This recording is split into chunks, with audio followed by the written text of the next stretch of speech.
Welcome to Norse Code, the #1 podcast for your Minnesota Vikings. I am your host and producer. My name is James Pagashnik. Thank you guys so much for listening. And at the other end of the tin cannon string, we have our analyst and co-host. You know him from numerous blogs and podcasts around the internet, most notably from theathletic.com. He is Mr. Useful Human, the 2,000-year-old man, Arif Hassan. Arif, how are you doing tonight? Well, I was good until you said I was 2,000 years old. Well... What, did I miss something? Where did that come from? I'm trying to give a bit of honor to Carl Reiner, who had passed today, and I was going to ask you, what the first football looked like, and have you riff on that. But if you're just going to completely miss the boat, then this is your fault, not mine. It's your fault. The podcast sucks tonight. That's fair. All right, I'll take it. One time out of 327 isn't bad, so okay, it's my fault today. Welcome to this episode of Norse Code. There's not a ton of news, but we have a fantastic mailbag, a surprise planned for just a little bit later, and a nice interview with Ben Solak. But before that, just want to thank you guys so much for listening, for contributing to Norse Code, for helping keep the Loch Ness Monster at bay. We really do appreciate it, especially in times where unemployment is questionable at best, or maybe your bars are closing and that's your line of work. Apparently, bar lives matter. It's something I learned today on Twitter. I don't know if you were paying attention to that. All over Twitter. How much bar lives matter. Exactly. So I learned that, and I was happy to learn it. But there's a lot of stuff going on, but we really do appreciate your contributions, or even just sending out the links on Norse Code, or going out on social media and talking about it. I did get a kick out of one of the messages on Twitter was somebody had retweeted a message saying, what was the last text you sent? And the guy said, the new Norse Code episode is called Defund the RB. I was like, I appreciated that. I thought that's good.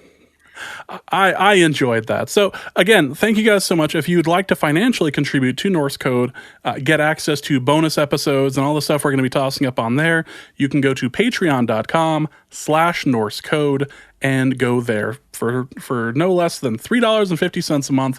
You can have access to all sorts of loveliness that we provide about every 2 weeks or something like that, whenever we end up putting new episodes up. So we should have a bonus episode up for you as well at the moment for all of you who are listening to us on Patreon. So check back there in just a couple of minutes.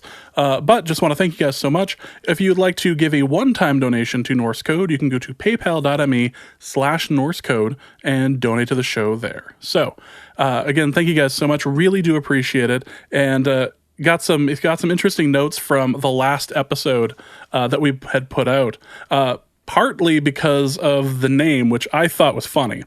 But we had a couple of interesting comments about the Cook decision and about the where Colin Kaepernick should start to land. And then all of a sudden, I might have been right on a potential signing or on a potential landing place. That was pretty incredible. Yeah.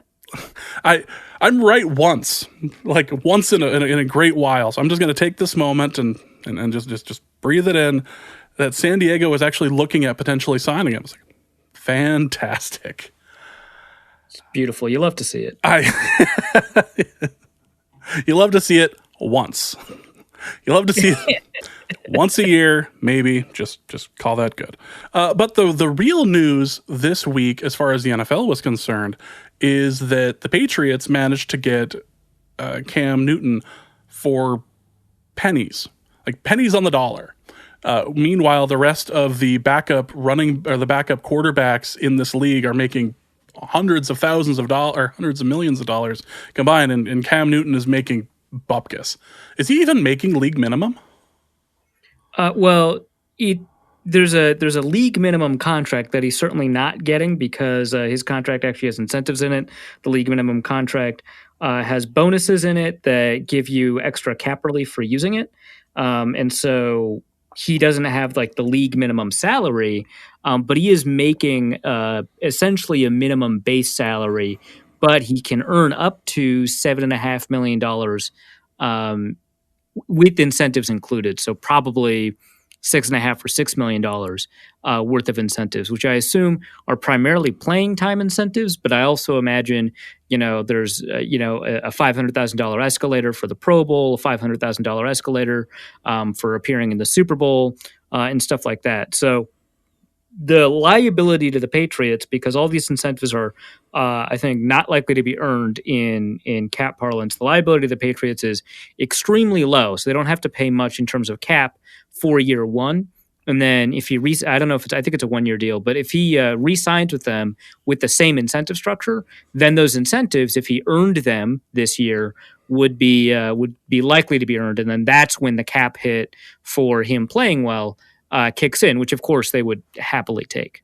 Yeah, it's a very interesting landing spot for him. But instead of getting into like my thoughts on it, why don't we go to an interview that Arif taped earlier today with Benjamin Solak. He has been on the show before, and he is with the Draft Network. So let's go to that right now. All right, I'm here with Benjamin Solak because there is no Vikings news to talk about. We'll be talking about the only NFL news of note. He had a thread about Cam Newton, and we figured we might as well talk to Benjamin Solak of the Draft Network and Locked On NFL Draft. I think that's the podcast with who? Trevor Sikkema? Is that who's don't act like we haven't had you on as a guest. I think that's the title. I think that's the co-host. You rat. All right, yeah. So this is Solak, who, despite his best intentions, is actually fairly smart when it comes to football. Yep. Let's talk about Cam Newton. So you had a thread debunking some myths about Cam Newton, or at least some general preconceptions people have about Newton as a prospect. Not prospect, but as a prospective free agent, I suppose. Yeah. Did you kind of want to why is it? First, we'll address kind of the individual parts, but why is it that if your thread is largely true, why is it that we had to wait so long for Cam Newton to get signed? Yeah, it's funny because I think that I was talking a lot in that thread where I said these are the biggest misconceptions to stuff I was seeing on the timeline, but I was also talking to myself a week ago, right? In the sense that I hadn't sat down and gone deep into Newton since the Eagles were playing them in 2018, and I saw the North Turner offense. I was like, oh, this is kind of nifty. DJ Moore's a rookie. This is fun. But I hadn't really looked long into what Newton's been as a passer across the course of his career. And so if you had asked me, I would have been like, oh, yeah, this is a big change for New England. He's an inconsistent passer. The deep ball is kind of where his best plays are going to come from. He's got the rocket arm, and he's such a good mover. He's going to be a great scrambler.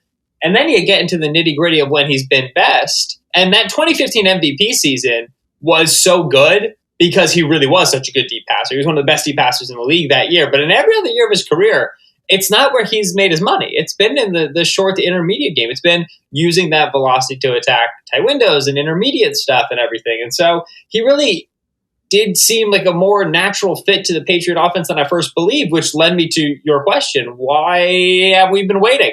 And probably the short answer is, the longer you wait, the more certain you are that he's healthy and the more access you can potentially get to his medical records and to working him out and to getting footage of him working out. Obviously there's above board what the NFL and what teams are supposed to be doing with working players out and testing them out within their medical facilities. And then there's probably stuff that's happening that's not necessarily totally above board in terms of, okay, we got some footage of Newton working out with receivers at a field in Georgia somewhere. You know what I mean? With the Patriots? Not above board? And that's the funny thing is that they obviously announced this signing moments before we learned they've lost the third round pick in 2021 for the filming the Bengals of all teams. So silly. So I'm 25% of the way there on they've just been waiting to sign Cam on the day that they knew they were going to get punished. But I also I'm fine with that conspiracy theory, but probably the reality is they're more confident now that he's going to fully return to health than they would have been 2 or 3 months ago. And that makes sense.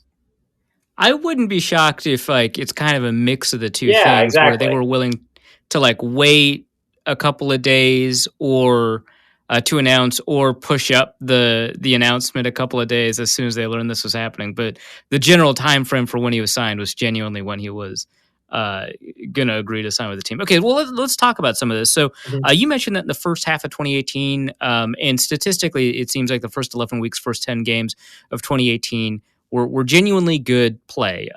Passer rating, which is not a statistic I love and tends to overrepresent completion percentage, but is interesting for Cam Newton given the perception of him and his accuracy, put him at like 7th, I think, in the NFL in those first 10 games. And he was like 11th in adjusted net yards per attempt, and this doesn't include any of his kind of running potential. When we take a look at a statistic like completion percentage, we're very likely to say that means that they're accurate, right? But, there's a lot of problems with that. Obviously, you have to contend with things like drops and how that compares to the rest of the league. You have to contend with difficulty of throw, depth of target, et cetera, et cetera, et cetera. So once we account for that, Newton comes out to be a fairly accurate passer, you said? Yeah, I thought that what was most impressive with Newton in 2018 was, firstly, they go from Mike Shula as the offensive coordinator in 2017 to Newton in 2018. And it was Robert Mays of The Ringer who wrote about this, and he noted that Newton's expected completion percentage, as measured by like the XComp, which NFL Next Gen Stats does, which grades out those things you brought up, like separation and depth of target, pressure. He was one of the lowest in 2017 with Shula. I think it was at like 61%. And then he jumped up to middle of the pack in 2019, excuse me. Or no, 2018. Yeah, I've got my years right.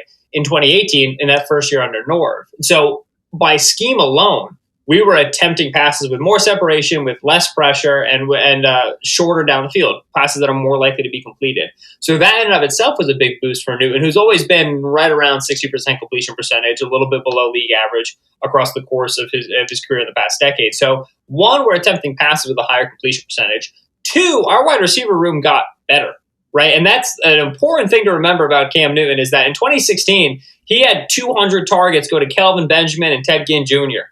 That's not how we're supposed to be doing this. When we've got the good quarterback, we got to give him pass catching options. 2015, very famously, he was throwing to Philly Brown and Jericho Cotchery in a Super Bowl. He's always struggled to have really the pass catching options that you'd expect for such a highly drafted quarterback and such a talented quarterback. So the receiving option. Keep ignoring third leg Greg, are we? And listen, I mean, Olsen's good for what he is, but even at Olsen's best, he was never really, I think, a dynamic downfield tight end. Also, What's third leg Greg? Is that a thing? You should ask Michael Kist about that. Oh, dear God. I don't want to.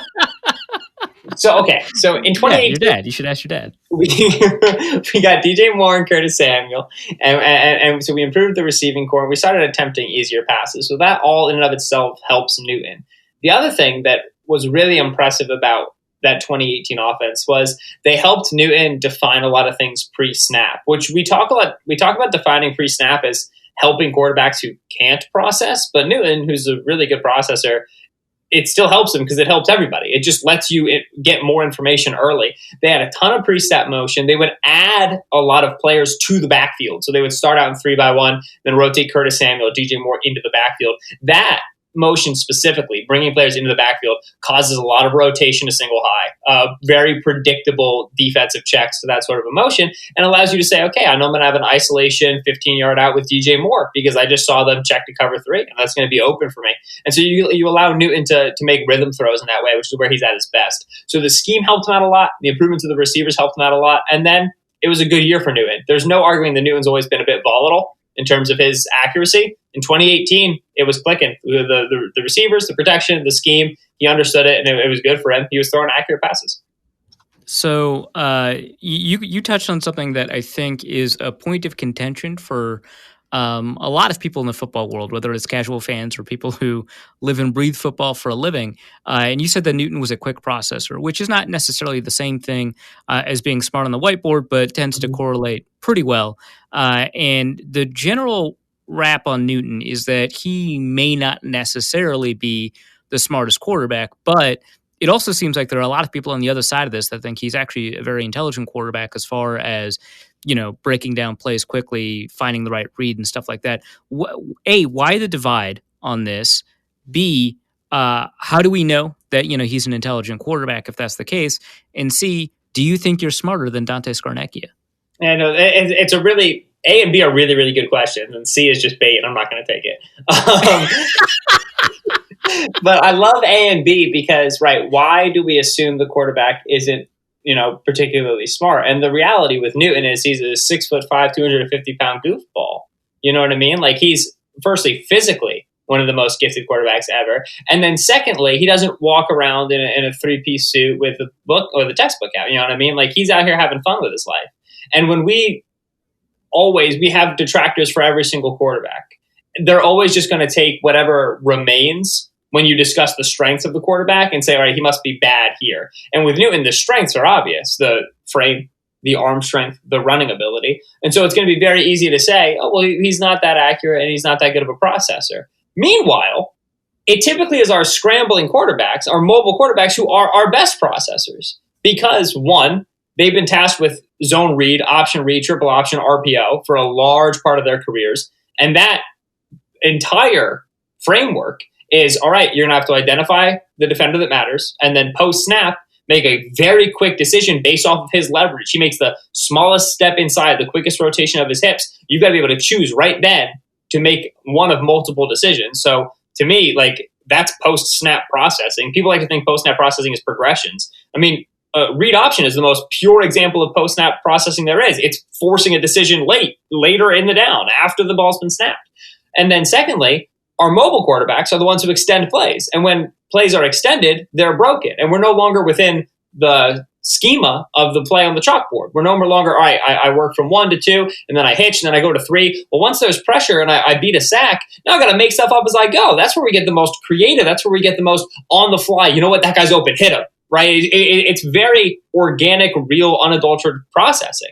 And both of those are true of Newton. And so when you see him in the pocket, 5-step drop, hitch, and throw, that's easier than a lot of what he's been asked to do, and just by virtue of his skill set, by the plays that he extends and his running ability. So we have a really, really good processor in Newton. Regularly makes wonderful decisions, especially against out-leveraged defenders. And to me, it comes from his read option background. If I know how to beat an out-leveraged defensive end, well, guess what? I can tell when a corner's out-leveraged as well, and I can make a throw off of him. So he's a good processor in that way. We don't want to assume that that's processing, because processing is pretty coded when it comes to quarterbacks. And processing for us is 6'2" white pocket passers who, they got to their check down. Congratulations.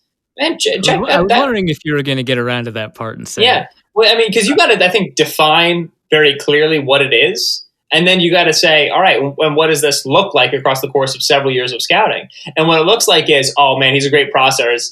He's good at getting to his check down. Man, that's algorithmic. That's robotic. That's 1, 2, 3. You know what I mean? That's just process of elimination, which in and of itself is a process. That is processing. I don't dispute that. But if you're going to tell me my first read's closed, here's pressure, I'm going to break the pocket, now it's a scramble drill, that's not more difficult processing? There's no robot. There's no algorithm for that. There's no structured, I can memorize this off a chalkboard. So to me, that's more difficult processing. And your best processor in the NFL, Patrick Mahomes, Russell Wilson. These are the guys who are the smartest quarterbacks because they're constantly doing stuff that's not ingrained in them for years. Let's take a quick break from talking about Cam Newton. We'll get back to that in a second. Mm-hmm. But I'm so fascinated by this recontextualization of being a quick processor, because it brings up a very interesting question about Kirk Cousins, of course, the team that I cover. Kirk Cousins and Jimmy Garoppolo. Those are the two. Okay, yeah, exactly. Okay, so I had a take a while ago that Jimmy Garoppolo was hot Kirk. So I'm glad that we're on the same page here. That's really phenomenal. Okay, so if we're going to talk about processing in the context of the ability to deal with improvisation, deal with breaking of the structure of the play, deal with things that require maybe a bit more intuition in terms of intelligence than it does, algorithmic intelligence or the ability to kind of go through the reads really quickly, would you, by that contextualization, consider Kirk Cousins to be a smart quarterback? Yeah, and it's tough because I can't tell you I've sat here and dug deep on Cousins for the last couple of years. But Cousins, as an Eagles fan, I watched a lot of Cousins in the mid-2010s, right? He was a 4th-round pick out of Michigan State. And man, Kirk can make those good decisions in structure. And occasionally, there's a Great really decisions in structure. Yeah, and occasionally, I will not take this away from him. There are times where Kirk Cousins does stuff in the scramble drill where you're like, "Atta boy, Kirky," and then there's some decisions outside of structure that you can't explain in any human tongue. Like, it's just, what are you looking at? And I don't know if this is a frustration of Minnesota fans, but it's the accidental kneel instead of a spike at the end of the first half. He just has some total brain farts, man. And what it brings into question for you, an iconic Kirk Cousins yeah, play. I just gotta say, for me, what it brings into question is like, how good is this guy when it's not scripted, right? And so, it's a bit of a cop-out answer to say there's different sort of smartnesses as quarterback. You remember when Goff and Mahomes were coming out in 2016, no, it was Mahomes and Davis Webb out of Cal, 2017. And it was, and there was the quote that like offensive coordinators liked Webb more than Mahomes because it's, quote, easier to build an offense around Webb. Some coordinators, some coaches, some control freaks want quarterbacks who do everything according to structure and do everything according to the script, because then their offense is realized, right? And there's a smartness there, right? There's the ability to memorize a wide variety of concepts with the checks against different coverages and execute them as the coach put it on the chalkboard. There is a smartness there. That is a smart quarterback. That exists. But to me, the smartness that we've seen, especially in the last 10 or so years, really become valuable at the quarterback position is improvisational. It's outside of structure. It's what you can do when the play breaks down. And it's that smartness that is valuable in Cam Newton, to bring the conversation back there. And in a lot of the top quarterbacks in the league, Deshaun, Mahomes, Wilson, Lamar, all those guys. It's the ability outside of script. You came pretty close to making an explicit statement that the improvisational ability to determine based off of dozens of different cues that occur in a football game that are not algorithmic with regards to progression reads is more difficult. And so because you made that blanket statement, I'm not going to let you cop out and say there are different kinds of intelligence, even though that's obviously true. And I'm going to say that you said that Cam Newton is a smarter quarterback than Kirk Cousins, which brings me... Yeah, I would say that. Okay, great. Fantastic. I just really wanted to nail your feet. I appreciate that. You're so good at backing me to a corner. I hate your little debate background whenever I get on a podcast with you. You always get me here. Listening to what you said, this has nothing to do with debate. No, I'm just saying you summarize things so well, and I'm like, oh, dang, that's so much stronger than I want to say it, but it's true. Well, okay, so I had a mailbag question that I had to deal with yesterday. Mm-hmm. Published today at The Athletic as of recording. We're recording this on Tuesday. And I was asked, would I rather have Kirk Cousins at $30 million or Cam Newton at $7 million? Knowing, of course, the history of Cam Newton involves things like injury, and you're basically banking on, like you said, either 2015 or 2018 or a couple of seasons of play where you've got it and a couple of seasons of play where you don't have it. And I ended up choosing Cam Newton at $7 million. Because the difference between the two, if there is, if Kirk Cousins is better, the difference is probably small enough that I'd really like to be able to use the $23 million on some other stuff to help Cam Newton out. But B, Cam Newton probably has a lower floor because of the injury concerns. Kirk Cousins is famously pretty durable, but he also has a higher ceiling, and I don't know that Kirk Cousins' ceiling wins you a Super Bowl, especially if you don't expect that defense to return like you don't with the Vikings, given all their defensive turnover.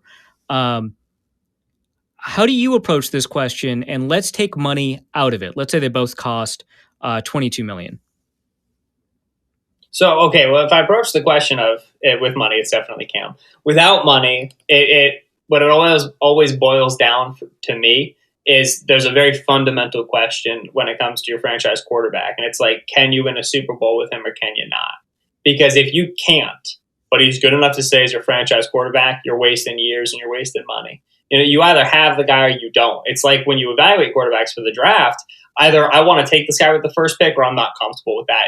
That binary distinction, while it's not perfect, it helps you really distinguish how you feel about a guy. With Kirk Cousins, I could say pretty firmly, I don't believe you can win a Super Bowl with Kirk at quarterback. And you got to the NFC divisional round against the Niners, and then you got Big Boyed for about 4 quarters.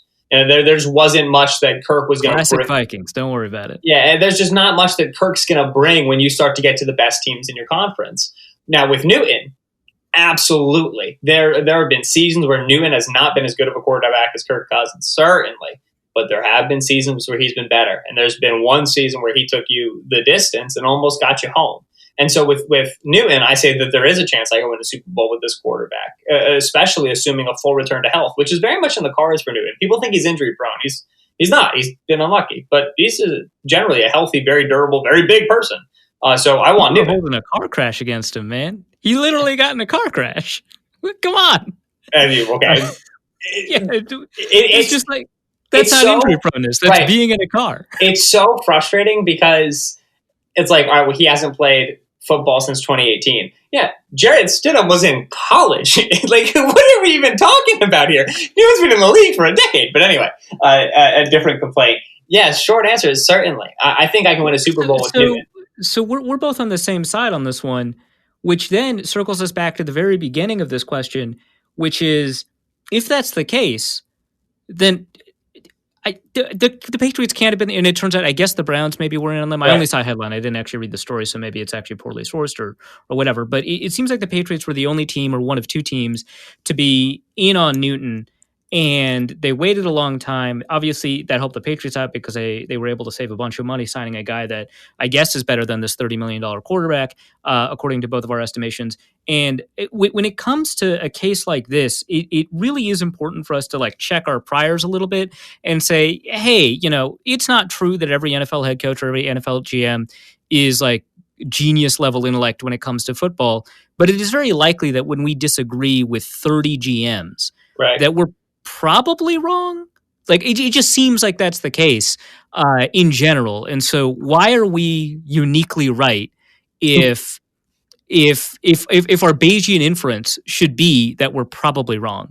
Yeah, it's funny. I think that the thing that immediately stands out to me in that discussion is actually what Michael Lombardi wrote for The Athletic at the time that the Bears traded for Nick Foles, which was The Athletic. Big ups The Athletic. He mentioned the fact that the Bears didn't want Newton. The sense was the Bears didn't want Newton because they knew Newton would beat out Trubisky. And they wanted somebody who could potentially push Trubisky because Trubisky would feel like the starting job was still within reach. Now, this logic has more holes in it than a cheese grater, right? I mean, like, there's a lot going into that.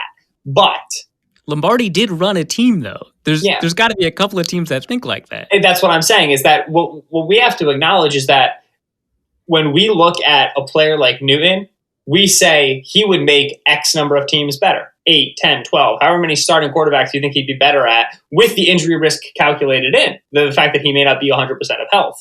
Because we're looking at it purely from football optimization.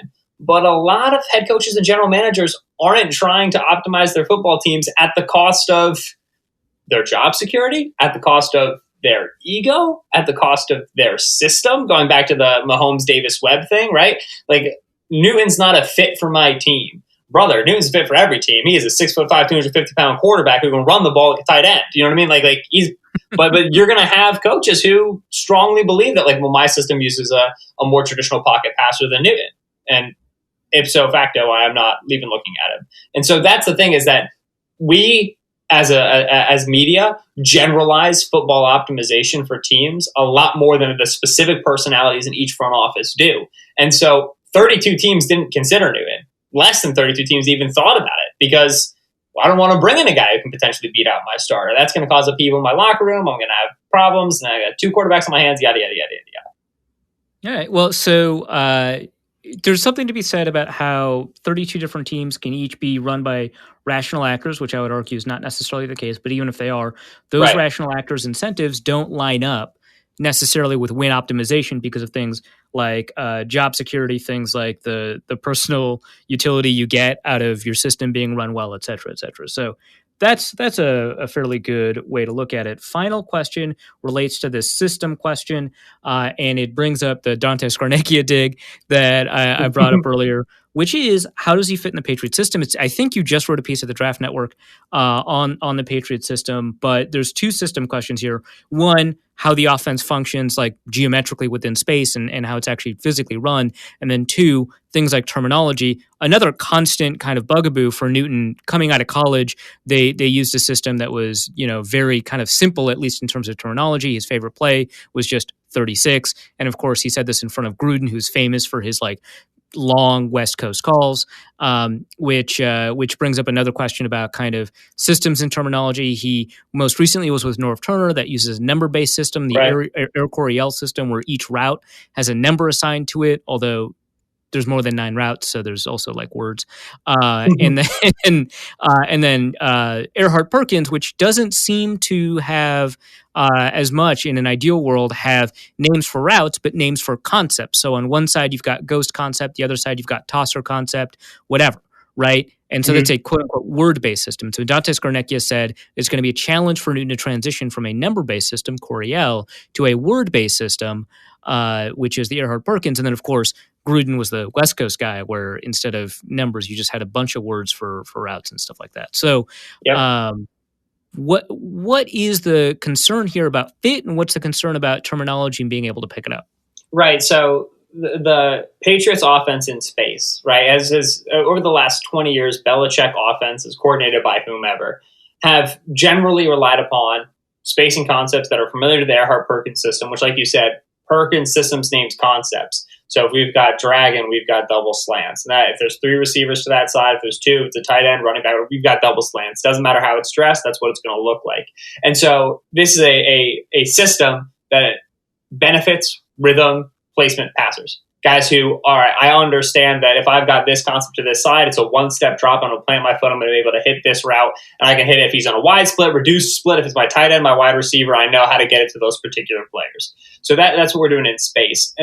A lot of what Belichick has done as well is, as all good quarterbacks, or all good coaches, and all veteran coaches do, is he graphs good things that are working elsewhere and plugs them into his base offense. And so when it was Wes Welker and Randy Moss, well, it didn't look so much Earhart Perkins concepts as it did look like, hey, we're going to run option with Wes Welker underneath Randy Moss on a 9. That's air raid. You know what I mean? This was back in the 2000s, but that's basically what we're looking at. That's run and shoot.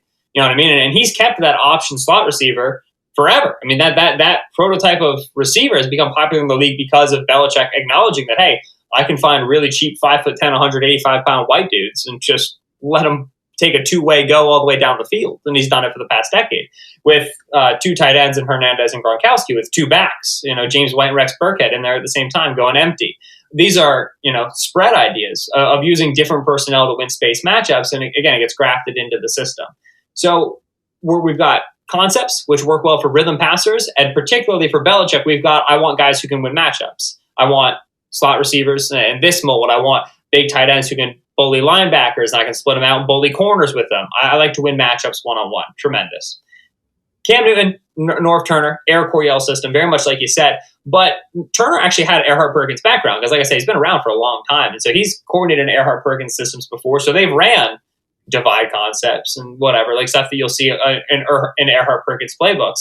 Before Turner, he had Mike Shula, who was straight Earhart Perkins and absolutely had redonkulous verbiage. In 2013, they were trying to go up tempo and they kept things fairly simple. That was Shula's first year as coordinator. But like 2014, 2015, full bodied play calls, baby. Whole dictionaries out there in the Carolina Panthers playbooks. So Newton has used this vernacular before. Like, it's not like, oh, he's used complicated playbooks before. He's used this particular vernacular before. Yeah, he's gonna have to recode. Okay, now NCAA means this and not that. It breaks at 18 instead of 20. But these will be familiar ideas to a guy who has managed to huddle in this system previously. So I have zero vernacular concerns.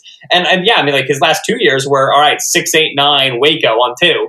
But he's been around for a while and he's played in this particular system. Meanwhile, he's a tremendous rhythm thrower who does a really nice job throwing, high-low stresses in the intermediate area of the field, playing play action, identifying isolations, right? And then when you talk about Belichick setting up matchups and winning with slot receivers in their matchup, winning with tight ends on their matchup, going empty and using running backs to define matchups. Sounds a lot like Malzahn. But Cam Newton's the biggest matchup issue on the face of the planet, right? Like it's hard enough to match a running quarterback who is Kyler Murray's size or Lamar Jackson's size, but at least you trust your corners to tackle them. Newton, if you're filling with a safety, you've lost. He's 6'5", 250. He is humongous. He shouldn't have been playing quarterback. How he got through defensive end recruiting still stuns me to this day. But he's out there playing quarterback at that size. And so you have such a big matchup problem already. You can't double Julian Edelman because you can't take that guy out of the box because Newton's the quarterback. You can't play cover 2 and leave a half-field safety over Randy Moss, who they don't have Randy Moss, but like N'Keal Harry. You can't do it because you need him in the box to deal with Newton. And so he has yet another guy who can just win one-on-one matchups. Just now this dude plays quarterback, and it's just an extra dude on the field. And so I understand why people, given that Brady was so integral, so interwoven with the Patriots system, with any quarterback that you put in, there's going to be change. There's going to be uncertainty. I don't dispute that. But man, I mean, like after deep diving on Newton, I feel confident that he's going to do well in the existing system, and then adding the quarterback run stuff on top of it is just going to be bananas. How do I know you're not just being an SJW and promoting Newton because it looks good to promote Newton? I mean, I guess you don't, but I would hope that I wouldn't. And at the same time, young man was a 2015 MVP long before I was out here on the Twitter streets writing about football players. Newton's been good for a long time. I think he's going to be great, and I hope that he's okay up there in Boston too, for what it's worth. They're working on it. The Boston Globe put out a piece, so they're good. All right, check that. Thanks for coming on, Benjamin Solak. Again, you can find his written work at thedraftnetwork.com. You can find him on podcasts, I guess. I don't know, your podcast feed, by searching Locked On NFL Draft. He co-hosts with Trevor Sikkema, who is 10 times more charismatic. I don't think that Ben even disagrees with that characterization. No, lets me be a goofball because he keeps us centered. It's nice. He's good. And you can follow him at Benjamin Solak. Is that it? Yeah, man. Oh, yeah, that was pretty easy. Great. Cool. We'll probably have you on the show again. Looking forward to you hitting puberty. See you next time. Wow. Love you. Bye. All right, let's go to the mailbag. And the first question is from Raul, who states, the running game doesn't matter, but the threat of the running game matters. While pithy, is this statement actually absurd? Number 1. Does the statement apply to anything else in the world? For example, the Loch Ness Monster doesn't exist, but the threat of the Loch Ness Monster actually matters. 2. Do you foresee a future where that even the threat of running the ball no longer matters? Would this prove that the running game mattered all along? 3. Is it really predictability that matters? Okay, I like that third one a lot. So first of all, does this statement apply to anything else in the world? Yeah, absolutely. That's the whole theory behind nuclear weapons. With regards to, wow, that went pretty far, pretty fast. But no, with regards to the way we think of in terms of conventional warfare, and it kind of depends on what you define nuclear warfare to be, nuclear weapons have only been used twice in war and only in one war. And it's the threat of nuclear weapons that matter a lot more. And the threat of nuclear weapons has shaped geopolitics significantly more than nuclear weapons themselves and their use actually has. So that's true there. I did take it pretty far, but it's the first thing I thought of because of my background in debate, where all we do is ever talk about nuclear weapons. But yeah, that probably matters in a lot of places. I mean, there's a whole industry around cryptids, right? Fake animals. And so, those animals don't exist, so they themselves don't matter, but the threat of the animals matter a lot. Or not the threat, but the idea or the notion of the animals matter a lot because there's a whole industry around it. Now, the difference between those two things is that people actually use running backs. That's kind of interesting because you have to establish the run. You don't really have to establish the nuke that's been established twice, and it's just kind of been established. You don't have to establish the Loch Ness Monster that's just been established. Well, it doesn't need to be established.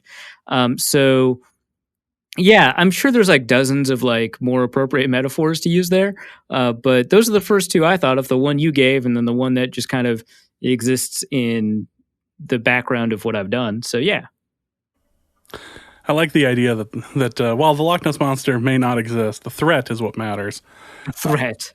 The other actual news as far as Viking stuff is concerned over the past, week and a half or so is about a potential trade. And let's go to James Kunau, who asks, how much more optimistic about the season would you feel if the Vikings somehow acquired Desmond King? Well, it kind of depends on what the price is. So it seems like the rumor is based off of two things as far as I could find. And I didn't dig too deeply, so I might be wrong. But the rumor is based off of two things. One was just like someone proposed this as an idea. I don't know if it was like an SI or an ESPN or something like that. But they proposed it as an idea, trade Riley Reif to the Chargers, who need offensive line help, get Desmond King in return. The Vikings, obviously, they don't have answers at cornerback. They have a lot of question marks, but they've got bodies, right? If the Vikings traded Riley Reif, I don't know if that would be optimal, but the analytics stuff surrounding it probably are optimal. And by that, I mean an offensive lineman is worth significantly less than a cornerback. And so in theory, that's better. But I just feel like there's a likelihood that the Vikings just don't have more than 5 offensive linemen. So losing one subjects you to a lot of problems, right? Because we're already asking questions about whether or not they've got enough bodies along the interior, and you're just kind of hoping that someone like Drew Samia steps up. Now, if you get rid of a tackle who I assume would play guard, now you're guaranteeing that Pat Elflein is playing. And then Drew Samir. And so now you've created and established a certainty of a problem. Essentially, there's always the likelihood that Elflein gets better. But at cornerback, there is a really open possibility that all 3 of your answers at corner are pretty good. And I'm actually fairly optimistic about 2 of them. I think Mike Hughes has on film, some good stuff. I think that the praise Mike Zimmer has for him is fairly meaningful. Obviously, the numbers behind Hughes aren't that great in terms of just how many yards he's allowed while on the field. But if you get rid of the Dallas game, they look a lot better. And I think that getting rid of someone's worst and best game might give you a better understanding of their potential future than the totality, maybe. And then Holton Hill's numbers when he's on the field have actually looked fairly remarkable. Now, Jeff Gladney's a rookie, so I'm just going to be kind of pessimistic about that. But there is that possibility. So you're kind of trading a certainty of a good player like Desmond King for a certainty of a bad player like Pat Elflein. In the end, I think analytically it's difficult to argue against it just because, hey, when the Vikings had a rookie corner in Mackenzie Alexander, they also brought in veteran corner Terrence Newman. That worked out pretty well for them because Newman was able to fill in while Alexander was like learning, and Trey Waynes also was like learning the position. So that was great. And maybe that's what that relationship would look like, and that's probably really good. But it's difficult for me to see that offensive line get substantially worse after they've already lost Josh Klein and don't seem, keen on replacing him. So it depends on what the trade value is. I think if the Vikings gave up a second-round pick for Desmond King, that would be really fantastic. I think that would really help the Vikings out a lot. And in terms of established talent at corner, you can never have too much, and the Vikings don't have any. So there's that. Again, it's hard to argue against that proposed trade from an analytics perspective for the Vikings, but it is difficult for me to get behind it. And maybe that's just because it's difficult to connect what it feels like I'm watching on a football field and what the data is telling me about what matters. So that's the concern. So I'll say I don't have a great argument for why you wouldn't want to give that up. I do think that there are a lot of potential trade scenarios that look pretty good, but I don't think that there's much in the way of an actual rumor of a trade. Oh, and I didn't mention the second thing, which is that Jaleel Johnson essentially tweeted out DK ? Which in this case is probably Desmond King because they were teammates at Iowa. But yeah, I don't think that there's really many legs here. I think just someone was like, this might be a good idea. Yeah, there's been varying reports across the internet about whether or not something like this is actually viable. But in your opinion, does this seem like one of those, there's not really any smoke, or there may be a little bit of smoke, but there's no fire to it? Yeah, and I think the smoke is mostly kind of fabricated, just because I think people are excited by the idea. I don't think anyone reported even that it was a rumor. Like, this would be a fun thing. Can we will this into existence? Is that something we can start doing? It happens a lot on Twitter, so. We're all just incredibly bored, waiting to go back to work, or worried about whether or not we're actually going to have football. The 2 places that we were talking about potentially going for a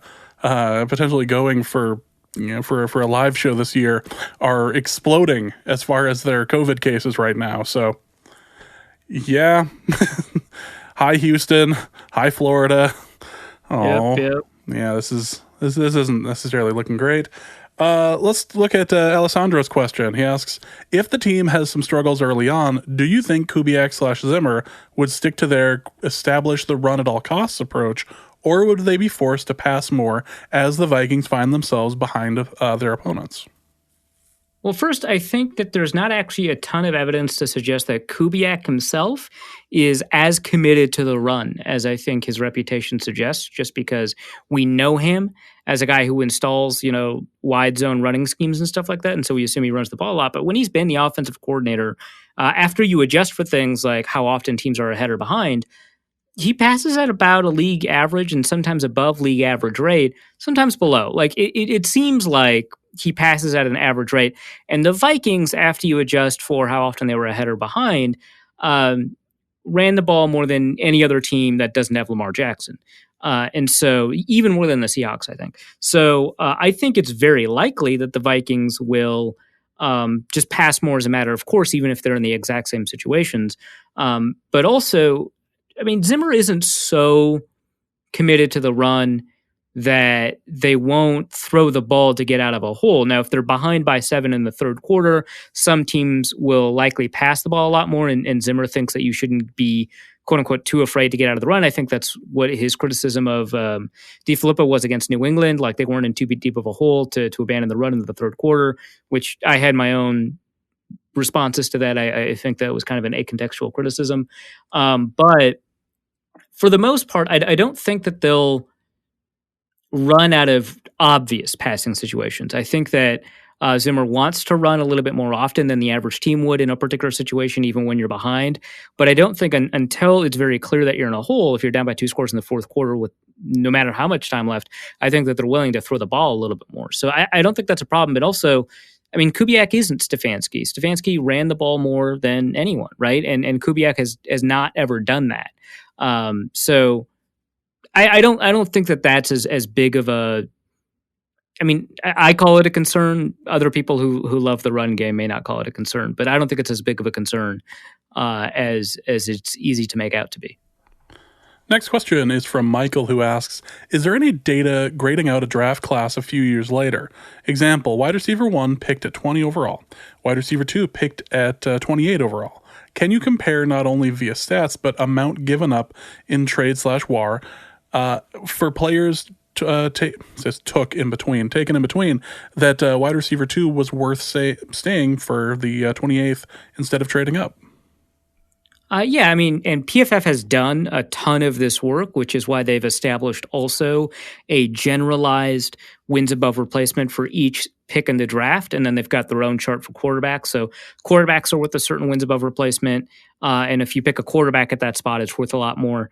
For non-quarterback picks, they also have a different model. So in essence, yes, but I don't know that they've retroactively looked at drafts in that specific way to see if the team was right to wait for like the second receiver. So for example, I think maybe the best one might be Mike Evans was picked, I think, before Odell Beckham, right? And so in that case, were the Giants right to pick Odell Beckham there? Or should they have traded up to get Mike Evans? And that's an interesting question because at Beckham's peak, he was better than Evans, but for most of his career, one would argue, especially with his time in the Browns, that he hasn't been. Was it worth the extra draft capital to not trade up? What would they have to give up? And that's an interesting question to me. And I think that's for wide receiver 2 and 3 because I think Sammy Watkins was also in that draft and went before all of them. That's plainly, clearly not worth it. That'd be kind of cool to take a look at that. I don't know that they've specifically done that, but I know that they have the data to be able to do that. They would also probably say something along the lines of a retroactive analysis is not all that useful. Like, what do we get out of the fact that the Giants, now we know that the Giants should have traded up because we know the outcomes of every specific player in the draft. Well, we're not going to know that going forward. So how does that inform our draft analysis? Next time we've got this situation, does this help us make a decision? Yeah, probably not.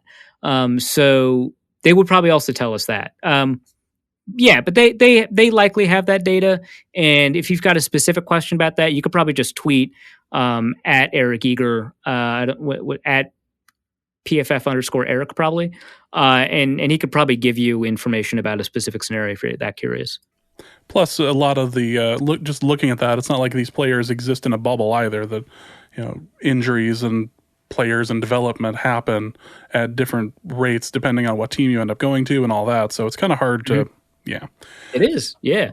I mean, and how would Odell Beckham have done in a non-New York environment? Because the reason it's seemingly that the Giants traded him away was because of attitude or behavior and something like that. Maybe a different coach is, more willing to accommodate that or works better with him, or maybe the media environment of New York is different. So, yeah, it's difficult to say because, Beckham is self-evidently talented, right?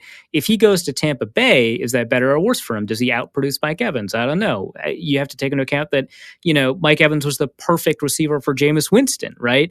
So, it's tough to parse those things out. The perfect receiver for Jameis Winston. You mean a defender? Yeah, I mean, a guy that, can box out defenders when they become interceptions. Oh, okay. That actually makes more sense. Damian Barrett asks, will not having fans in the stadium hinder or help a quarterback like Kirk Cousins?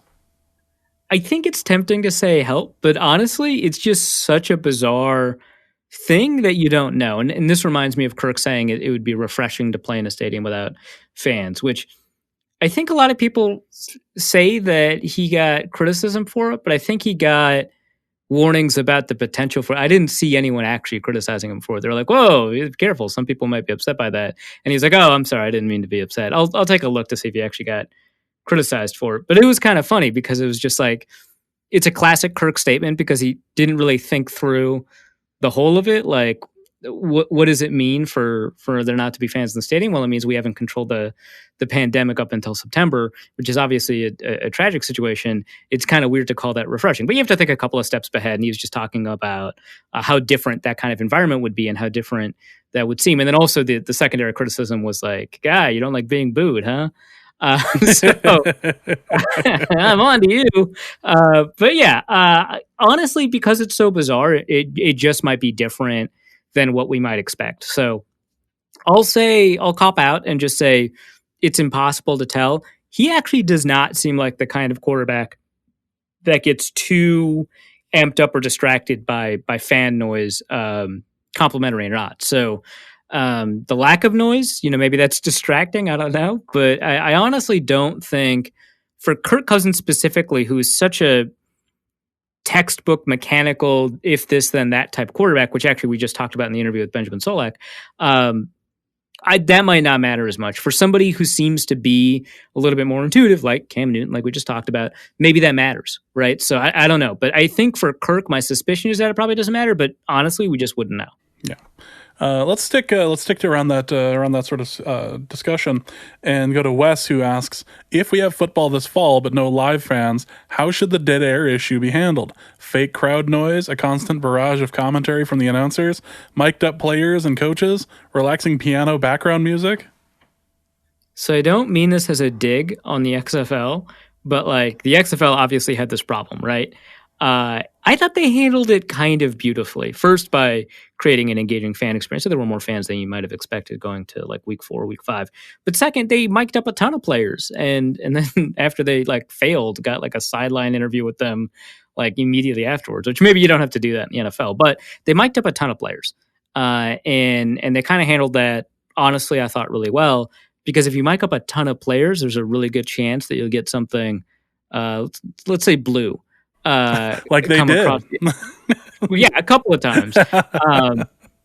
And I thought, given how often that likely happened versus how many times it appeared on air, they probably did a good job. I don't think the NFL would be too concerned about a 3-second delay to just kind of catch it. Which, I mean, they're already on delay, but maybe kind of a more generous delay to have a second set of people kind of catch those things because there's so much data coming in that scenario. I would imagine that would be kind of one of the potential solutions, just because it is kind of fascinating and it is kind of cool. Obviously, players don't necessarily like it, but I thought that was one way to kind of fill things in. And then you can always just kind of have underneath it all, I think for other types of podcasts, for example, this happens a lot, or YouTube videos, this happens a lot, have some kind of background music that's kind of constantly playing to kind of just fill things in and just not make things seem like weird and dead silence. I don't know if that's super appropriate for a live television broadcast, but it is an option. And then also they'll have announcers going, but announcers that are trained to let some moments breathe, and so they're gonna want to be quiet during big plays. And while the fan noise can like create a supplementary audio experience for those big plays, I don't think you necessarily have to do too much to kind of fill that in. So yeah, I think miking up the players, taking a look at the way the XFL and the AAF handled having low crowd participation in their audio, that probably all is going to be a big part of the equation. You know what's funny to me is when the UFC came back right away, and they had a couple of events in Jacksonville. One thing that the fighters said was amusing to them was because there were no fans, they could hear the commentary. And they could hear, and they were saying that one of the fighters said, "I won because I listened to one of the commentators say he should, that I should go for something, and so I did, and I ended up choking him out. I ended up winning." And what you should do is just put Tony Romo and whomever instead Tony of Romo calling out a blitz before it happens. Quarterback hears it and is like, "I hear you, Tony. Exactly. You've been at this for a while." That's what this sport needs. We need just one step closer to Madden. Is what this will provide. I love that. That's hilarious. So yeah, just bring him a little bit closer. Take the Daniel Cormier take on it. Next question is going to be we're going to take this question from Matthew Collar's Caller, which is a fun new account apparently. It says, how will COVID impact next year's draft? If there's no college football season, will there still be a draft? Also, why does my body, Matthew Collar, ignore his neck warmer? Well, I can't answer that second one. So is Matthew Collar's Caller aware of the Judd Zulgad's hoodie, which is now down from Ohio, aware of the Judd Zulgad's hoodie parody account that existed on Twitter for a long time? I have to... And are they attempting to replicate it? In this universe, A, I assume it's a replication, but B, I just assume that everyone on Twitter knows everything that's always happened. In Vikings Twitter, there should be some wiki out there of every dumb thing that's happened. Actually, no, never mind. This should not exist. It's a terrible idea. This should, yeah. It probably opens us up to legal liability, honestly. Let's not have a record of everything that happens on Vikings Twitter. Oh no. There's a whole group of Vikings Twitter things that I'm absolutely not aware of until someone brings it up to me in a group chat. I'm just I don't follow any of these people. And that's not a dig or anything like that. I'm just not aware of this group of things. And so sometimes things will happen and then they'll bubble up to me and I'm just okay, I've got no context for this meme. What is happening? Yeah. It would be nice if we could just refer everyone to the chart. Be great. Go to mnvikings.chart.com or whatever, and any question you have about the history of Vikings Twitter, it's here. Who is Judd Zulgad's hoodie? Okay, well this goes through here and great. Who is Ted Glover? Great, here. Yeah, I have a feeling that if we had a place where we could list, it just seems like a terrible idea. Yeah, I think it would be a less racist version of Encyclopedia Dramatica. Yeah, actually, that's the perfect way to put it. Oh boy, yeah, that's a terrible idea. You're right. Yeah, let's not do that. But as far as COVID impacting next year's draft, if there's no college football season. Oh yeah, the actual question. Yeah, I don't have an answer to this. So my guess is that so most college football players will likely have kept up with their workouts. This is actually going to be, if this happens, it would be kind of a remarkable case study in what happens to players a year removed. If we've got a remarkably high rookie failure rate, maybe that's a good indication that being a year removed from football is potentially damaging to one's career. So that's kind of curious. And of course that happens in the NFL all the time because, players can get suspended for a whole year and stuff like that. But I think the draft would still happen. To me, the more interesting question is whether or not you would change the draft order, because now it magnifies the value of tanking the previous season, right?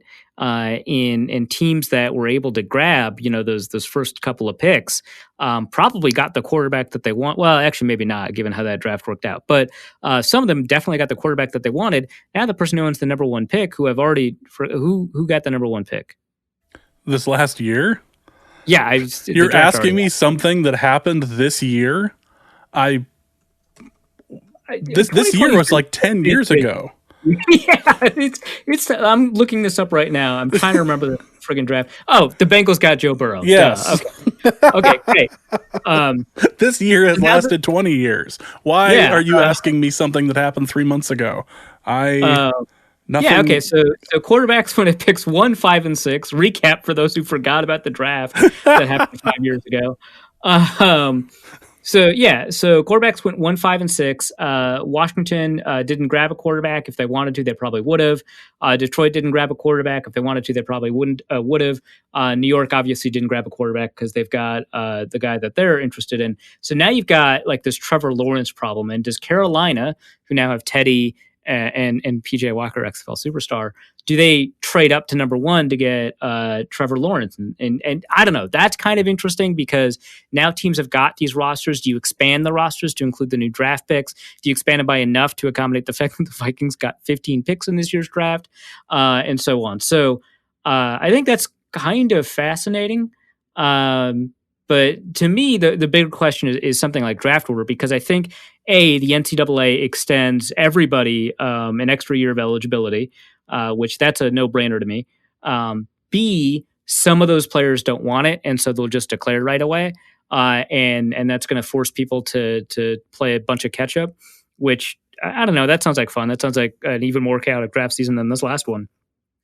Because at least, we still have the combine this year. I remember because it's the last trip I took. But and so you had some data about the players, although a lot of players opted out of the combine because of the unusual constraints of that year's combine, and then of course they didn't have pro days. So, in a scenario where the college football season is canceled, you probably still have the combine in February, and you still have to figure out. So it's super chaotic. Who gets invited? Who doesn't? Who gets to go to the Senior Bowl? Who doesn't? Whether or not you're going to turn down a Senior Bowl because you haven't had, been in football shape for a while, I don't know. But I think that kind of resolves itself. Maybe you've got a smaller player pool than you've ever had before, just because a lot of players think that they can improve their draft stock by playing and stuff like that. But you'd still have a draft pool. I just think the real question is, how do you figure out draft order? Because it seems a little bit rich. Not that the Bengals are like this remarkable organization that knows how to take advantage of everything, but it seems a little rich to give them all of that extra draft capital for having lost exactly as many games as they lost the year before. Maybe they do it NBA lottery style, but then you like run the risk of like the Super Bowl winners getting, well, I guess if it's NBA lottery style, you don't actually run that risk. But if you do it pure lottery style, there's the possibility that the Chiefs get the number 1 overall pick and then trade it for like a bevy of picks to some poor team. And you don't want that. So instead you might do it, I guess, by like NBA lottery style, where, the likelihood is that the number 1 pick probably doesn't go to the team that had the number 1 pick last year, but they are the most likely to in a kind of a weird probability, not paradox, but brain bender. So that is a more interesting question to me, is if you don't have the NFL season, the CFB season, how do you do draft order? But I think you would still have the draft. I think you would have fewer players declare for that year's draft because just as many players will be eligible to play the next season and so on. Yeah, there's a lot of interesting what ifs moving forward through all of this, and it'll be interesting to see how they pull off anything, let alone a actual season, let alone a draft. So, yeah, this is fun times. It was the whole, somebody opened up the fortune cookie and said, "May you live in interesting times," and he cursed us all with this. Ben asks, how do you view the Lions as a divisional threat? They have arguably the best skill position players and potentially the best quarterback in the division if Stafford regains his early 2019 mojo. How do you weigh that versus the Matt Patricia effect? So as a sentence alone, how do you view the Lions as a divisional threat? Kind of funny, right? Like, let's just be honest. It's kind of funny. But I think it's a fair point because I think that the decline of Aaron Rodgers is been a pretty clear state of affairs since 2016 and is just not the threat he used to be.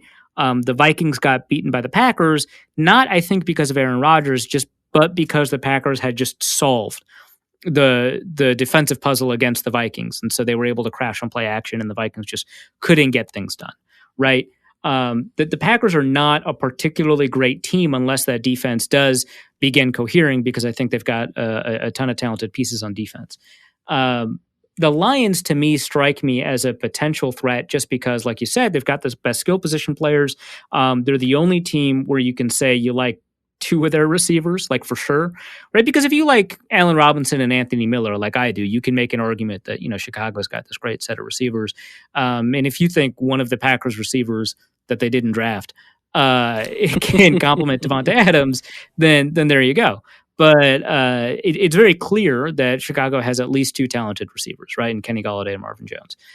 So that's the interesting part. And then obviously they've got TJ Hawkinson and maybe he continues to develop and so on. So they've got an interesting offense and Stafford's coming off of a season where if Patrick Mahomes and Lamar Jackson, actually Mahomes didn't have a remarkable season. So if Lamar Jackson, by his standards, if Lamar Jackson wasn't there, you could have argued that statistically, Stafford is probably closer to the MVP race than anyone else if he had a full season performing at that same level. So he was really remarkable. If you get him back to that level with those skill position players, that offense is going to be great. I don't know about that defense. I don't see where they're getting their pass rush. I don't really like their linebackers, which I've been reminded of by Lions fans. I don't know. Every so often they bring up the tweet where I said the Lions got the worst cover linebacker in the draft, a reference to Jelani Tavai. And they get mad at it. And it's fine, it's a take and maybe it's an ill-informed one and you can dunk on it or whatever. But probably just wait until he does something to dunk on it. He got a training camp interception once and I got a bunch of tweets and I'm like, all right, great. He hasn't done, I don't know. It's weird, but whatever. I don't like their linebackers.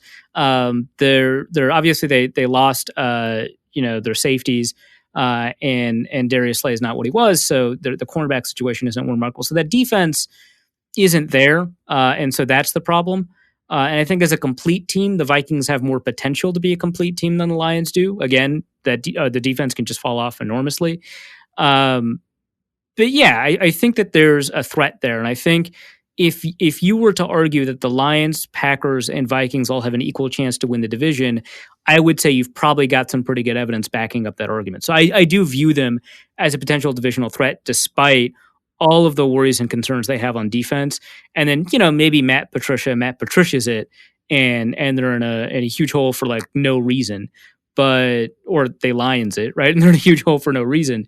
But I think that just based on pure talent of that offense, they probably have the best offense in the division. And the Lions recently changed ownership as well, which has a number of Lions fans excited about the possibility of potentially spending money. That's true. We'll see. Yeah. And there's the problem here, and you were kind of tiptoeing around it, is that the Lions have been bad for a long time. And it's hard, and they've been sometimes a good bad team, but they've been a bad team. And it's hard to ignore however number of decades broken up by a year or two of potential relevance. It's hard to potentially take them seriously. And which is also to say the Vikings were also not good for a number of those years as well. That said, the Vikings didn't exactly have delusions of grandeur there for most of it. It's difficult, and it would be nice to see the Lions be halfway decent, but good enough for the Vikings can sweep in the regular season. But boy, it's hard to. And the other problem is that Stafford is getting older. If he's not falling off now, he will be falling off soon. It's not like he is in some sort of a protective bubble for all of these years, or for the next couple of years while Rodgers is declining. Stafford's been in the league, what, 10, 12 years? Yeah, there's a lot there to kind of break down, and his age is obviously an issue. I mean, and we've talked about like whether or not he's actually injury prone before, and you know, for a while it seemed like he was going to be injury prone, and then he wasn't, and then he finally gets injured again, and so on. It's tough to tell with Stafford, but I do think that because he's a quarterback, he's got a couple more years in him. Unless we see significant decline the way that we saw with Aaron Rodgers, I just don't think that is something that we should project for now. He's kind of interesting. I think that there's like this group of Lions fans, and I don't think that they're the majority or anything like that think Stafford is on this Hall of Fame trajectory because they kind of presuppose his longevity, and they also presuppose that like pure passing yardage matters, which certainly he'll have that. But no one's arguing that unless he really continuously performs the way he did last year for the next 5 years. And then you can say, yeah, late arrival, but Hall of Fame guy, kind of like John Elway, who statistically just didn't do anything for the first couple of years of his career. So I was literally just Googling the stats for Elway's career, and I was going to pop those up against Stafford and just see because I was curious. Be like, well, I mean, you'd have to air adjust them, but yeah, I would not be shocked if that ended up being the comparison, if he has the same longevity that someone like John Elway did. So, but he would have to continuously perform. So I don't think he's on like a Hall of Fame trajectory or anything like that, but I do think he's got a couple of years longer in him, and he doesn't have as much damage on him as like Aaron Rodgers does, despite the fact that he's probably missed more games than Rodgers over his career, just because when he missed a lot of games, they were the first 2 years of his career, and then this year, as opposed to Rodgers, who's continuously missing games over the past 4 years. So there's that too. So I'm just comparing stats right now just because I think it's interesting. And Elway had 234 games in his career, and Stafford's at 149 right now. Stafford has 41,000 passing yards, and Elway has 51,475. Interesting. Yeah. Very. There's touchdowns. Stafford has 256 compared to Elway's 300. You know what would make Stafford a Hall of Fame quarterback? Winning 2 Super Bowls. I think that would do it, honestly. Like, even if he's not responsible for them, and he's going to be more responsible for them than Eli Manning is, right? Well, yes, obviously. Yeah, well, duh. Eli is the classic example of the man who showed up for the group project and went, oh, well, I brought coffee for everyone. Let's go get him, Tigers. Like, I'm just so glad that Denver carried Peyton Manning to that final Super Bowl, so we didn't have to have that dumb argument. Yes, thank God. If he wins 2 Super Bowls and he gets all that passing yardage, he'll be one of those guys that gets into the Hall of Fame and everyone's mad about it. That sounds like fun. Let's do that. How many has Roethlisberger won? Is it just the one? He's won at least 2. Oh, that's right. Yes, Roethlisberger has at least. Oh, there's an interesting conversation. It is interesting, and I think the biggest reason it's interesting is because I think everyone just kind of assumed he was going to be a Hall of Fame shoo-in, and then for a while, kind of unrelated to the off-field stuff, which is kind of interesting, for a while, people have just been like, I don't know, and now you've gotten to the point where it's like, well, if Roethlisberger gets in, he's like the 6th person from his era to get in, and that seems like too many from one era, right? Like that ends up being the conversation, but I think he'll probably get in. Yeah, well, he's the type of person he is the type of person that ends up kind of getting forgotten in the general scheme of like, oh, yeah, okay, yep, that conversation. You go Brady, you go Manning, you go all these players. Like, oh, and I suppose Roethlisberger too. And then somebody's gonna chirp up. What about Joe Flacco and his MVP? Like, no, shut the hell up. No, we're not. Nope, not doing this. The thing that I don't mean to go political on this because I have no desire to go political on this, but you see the Me Too movement and everything out there, I would be interested to see, as the Hall of Fame voting goes for Roethlisberger, whether or not all those allegations and things that didn't really add up at the time, at the when the judge or when the case was dropped and everything, having that be rehashed and the voters going, you know what I really don't want is to have this on my conscience and vote him into the Hall of Fame. Like, maybe that's. I think that's going to be interesting because it may be a little bit too beholden to the moment, for better or for worse, right? So, like, you know, if we just start with the assumption that it's better for him not to make the Hall of Fame, then the worst case scenario is that the moment is just like not primed for that kind of conversation for whatever reason, and or vice versa. If you kind of feel the other way around and you're like kind of pure king and you don't think off field should matter for that sort of thing, I don't know.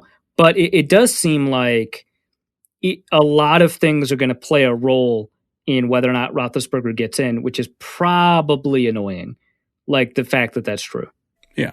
And the fact that he hasn't exactly been good for the last, how many years? Yeah, but he hasn't been like bad in the way that, like, say, Eli Manning has been bad, or even that Aaron Rodgers has been bad. But you're right. He hasn't been like good. Yeah. And that can sour on somebody that would be voting for the Hall of Fame. And that, well, you wouldn't, I'm not saying that he shouldn't be in. I'm just saying I wouldn't expect him to be a first or a second ballot. Like, I don't think he's first or second ballot, no. But I do think that he probably makes it in unless we have a larger discussion about the kind of people we let into the Hall of Fame, which only happens very, very occasionally. Yeah, and right around the time that Michael Vick becomes eligible, which should be the next year or two, that we really have the conversation. That's a more fascinating discussion to me. Because do we allow redemption, and like, what does it mean to be in the Hall of Fame anyway? Because like he wasn't like good for very long, but when he was good, he was the best player in the league, and it wasn't close. And he was the most fun player in the league. Yep. And using the most boring possible Hall of Fame criteria that people tend to use, can you write the history of the NFL without him?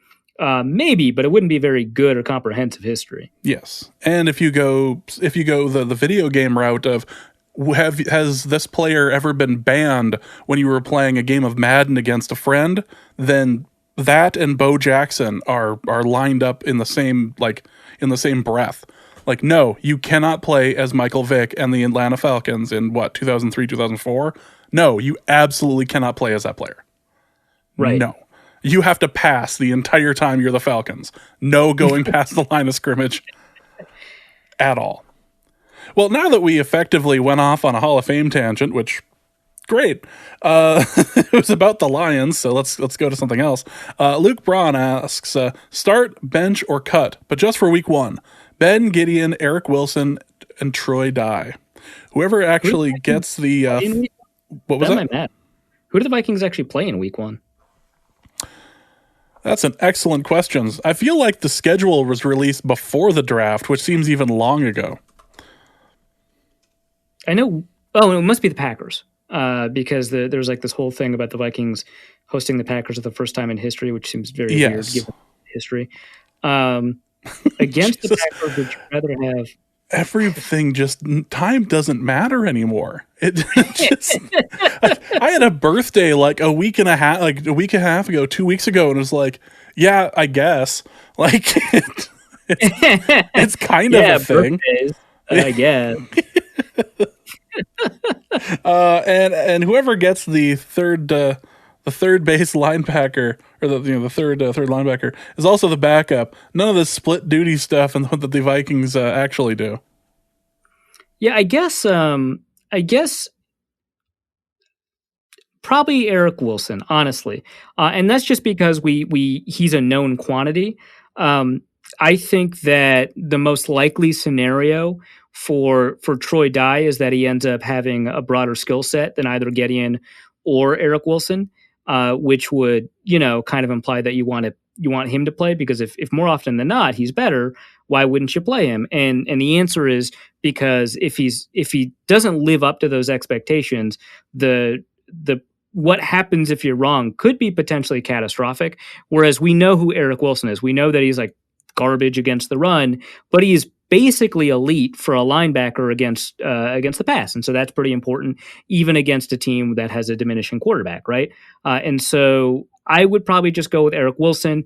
Ben Gedeon, I'm already concerned about everything in guarding his concussions and whether or not he can play again, and so on and so forth. So I don't know, but he's primarily a run stopper who doesn't have a ton of coverage. And Troy Dye is more of a coverage guy than a run stopping guy, but I think that you can kind of say he's a better run stuffer than Eric Wilson, and so you've probably got the better, not maybe the best, but the better of the two worlds, and so that's who you'd want because the Packers seem to want to rely on Aaron Jones a little bit more in this iteration of the offense.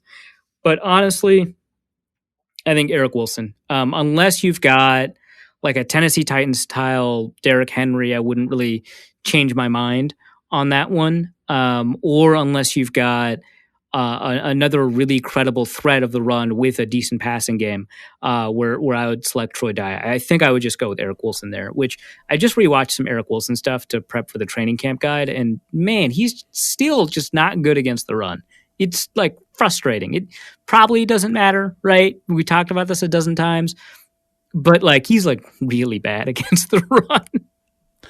Andrew Shad asks, remember in 2018 when everyone was freaking out about Kirk's battered balls and double tapping the ball? And he doesn't mention it, but 2019's butt sweat conversation. What dumb non-story will become our equally dumb controversy in 2020? That's good. I remember when we had this conversation with Case Keenum, but like it was a career issue for him, and so it kind of made sense. Yeah.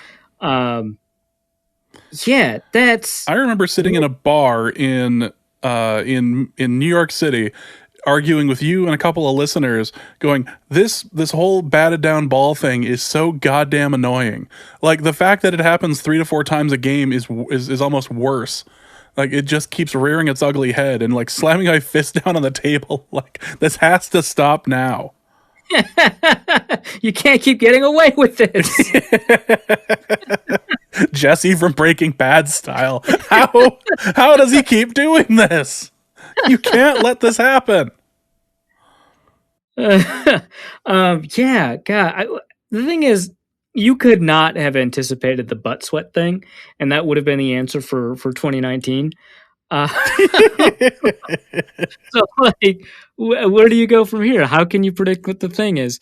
I'm gonna say, okay, now the fumbling thing is a real concern. That's persisted year after year, and it's been both a Washington and Vikings problem. So, I'm gonna table the fumbling one because that's an actual issue that is persistent. Man, I don't know. What's just like dumb enough, but like potentially catastrophic if you interpret it the right way. Like the butt sweat thing is like, well, if you do fumble a bunch of snaps, that's like you're not going to win any games. What about an offhand comment from Zimmer about how he prefers CJ Ham's play over Dalvin Cook?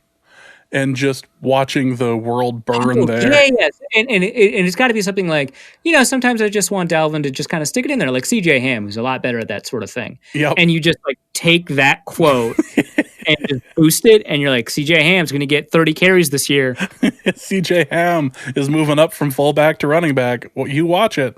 It's coming.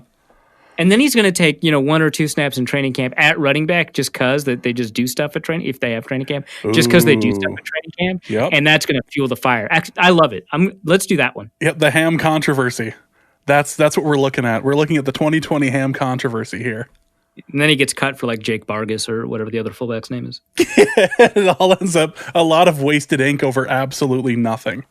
That's the tradition of my industry, right? That is the 2020 Vikings right there. Tanner asks, how much money would the Norse Code fan base have to give Arif to continue covering the Vikings if the team inexplicably decides to trade for Carson Wentz in the near future? Well, I'm not going to turn down money, but I do want to make it clear. That sounds like an absolute delight. It just sounds so funny. Like, yeah, I don't like... If he does well, I'm going to be grouchy and stuff like that. But, he's bad, so I don't have to worry about it. Well, it's said as well that it's easier to write about things that you hate. So I imagine that the 30 to 40,000, that would be your book. That would be... Yes. That My would year be with Carson Wentz, Arif Hassan. volume one. Maybe 1 year. I'm going to run him out of town with all my negative coverage. Volume 1, Volume 2. It happened with Chad Greenway eventually. Volume 3. That's why he stopped playing. It's because of me. Also, very bold of me to assume I could be more negative than the entire Philadelphia media environment. Oh, jeez. Yeah, just This sounds hilarious. this is a fantastic idea. I've been joking that you're going to end up having to write a book out of something. So this seems like the best possible way to do it. Swervin asks, how does the new CBA in the NFL affect players wanting to forego the 2020 season for health reasons? Is there anything that the players can do? A lot of it, they'll lean a lot on their medical director, Dr. Tom Meyer, who will advise them on what is best for player safety. And a couple of players might sit out individually because they've got their own health concerns. Say some players have sickle cell or diabetes, or like Von Miller, asthma, or they're in constant contact with somebody who's at risk and they can't leave that person for whatever reason, right? So, like, for example, I would imagine that Devin Still, whose daughter Leah Still was battling leukemia, would probably just not want to play the season, right? That would be, something that the NFLPA should probably negotiate on the behalf of, and kind of make them whole, force the NFL to treat them like some sort of reserve, create a new reserve category in negotiations with the NFL, and let them pay out, but still give teams that roster space and cap space. And so that would be my guess. Obviously, teams don't want to part with any more money than they already do. And so there would still be some level of negotiation involved. But that's something that they would have to take care of if individually some players have reasons that they would not want to play due to the risk of exposure. Now, if the NFLPA's medical director determines that it's too big a risk for players in general, that'll be interesting too. So the data from I'm going to use Dr. Zachary Binney, who has come out strongly against college football players playing, or maybe not strongly against, but has come strongly against the idea that the low fatality rate for those who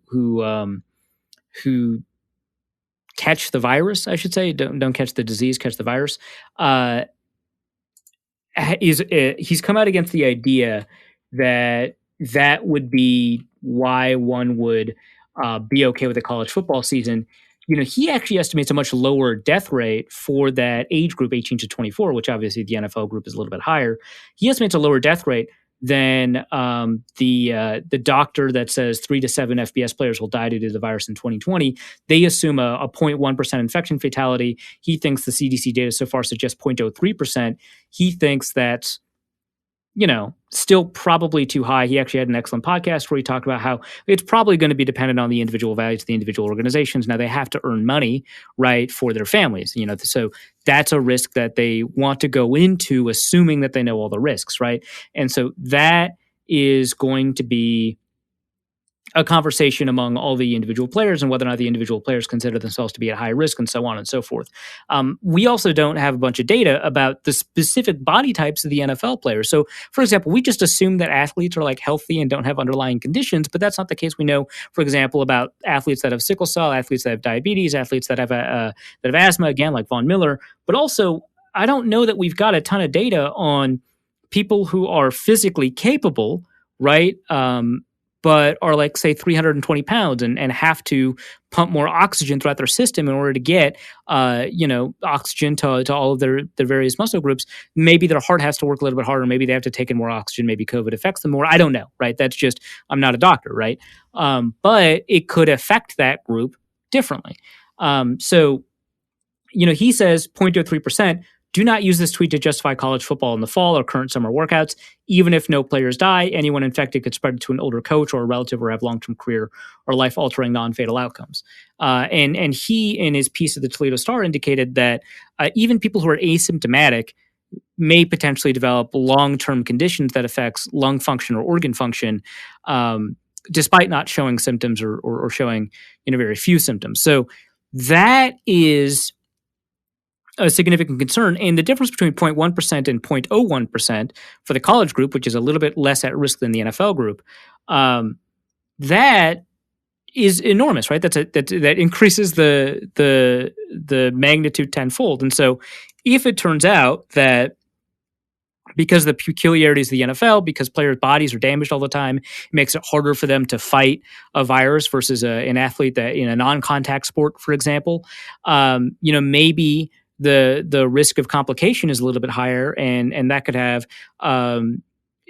circumstances that impact a career. So that's something that the NFLPA's medical director, Dr. Meyer, will be paying a ton of attention to, and will continue to be part of negotiations between the NFLPA and the NFL. So for specific accommodations for specific players, I'm guessing that that's going to happen because the NFL probably can't win that battle publicly, because it just takes one star player like Von Miller to say, hey, I can't, the league is maybe not forcing us, but the league wants us to play.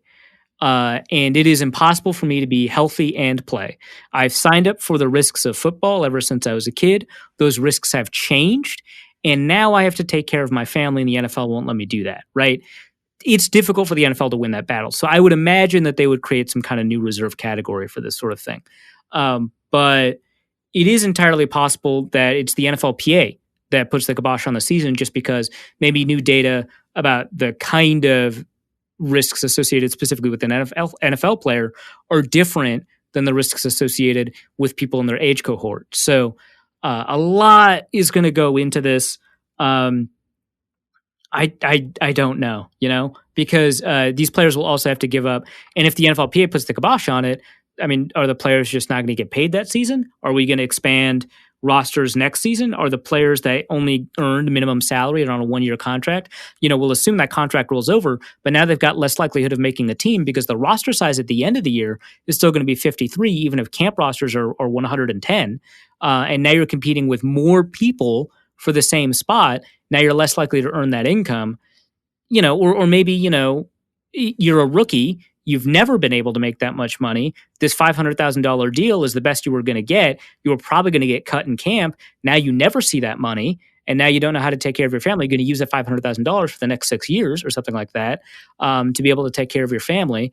And now you don't get that at all. So there's a lot at play here that's going to be difficult. And players in that position might be much more willing to take the 0.03 or 0.1% chance of complication or even fatality in order to take care of their families, whereas players in the middle of that spectrum or at the upper end of the spectrum are just not willing to take that or judge their own personal risk to be higher.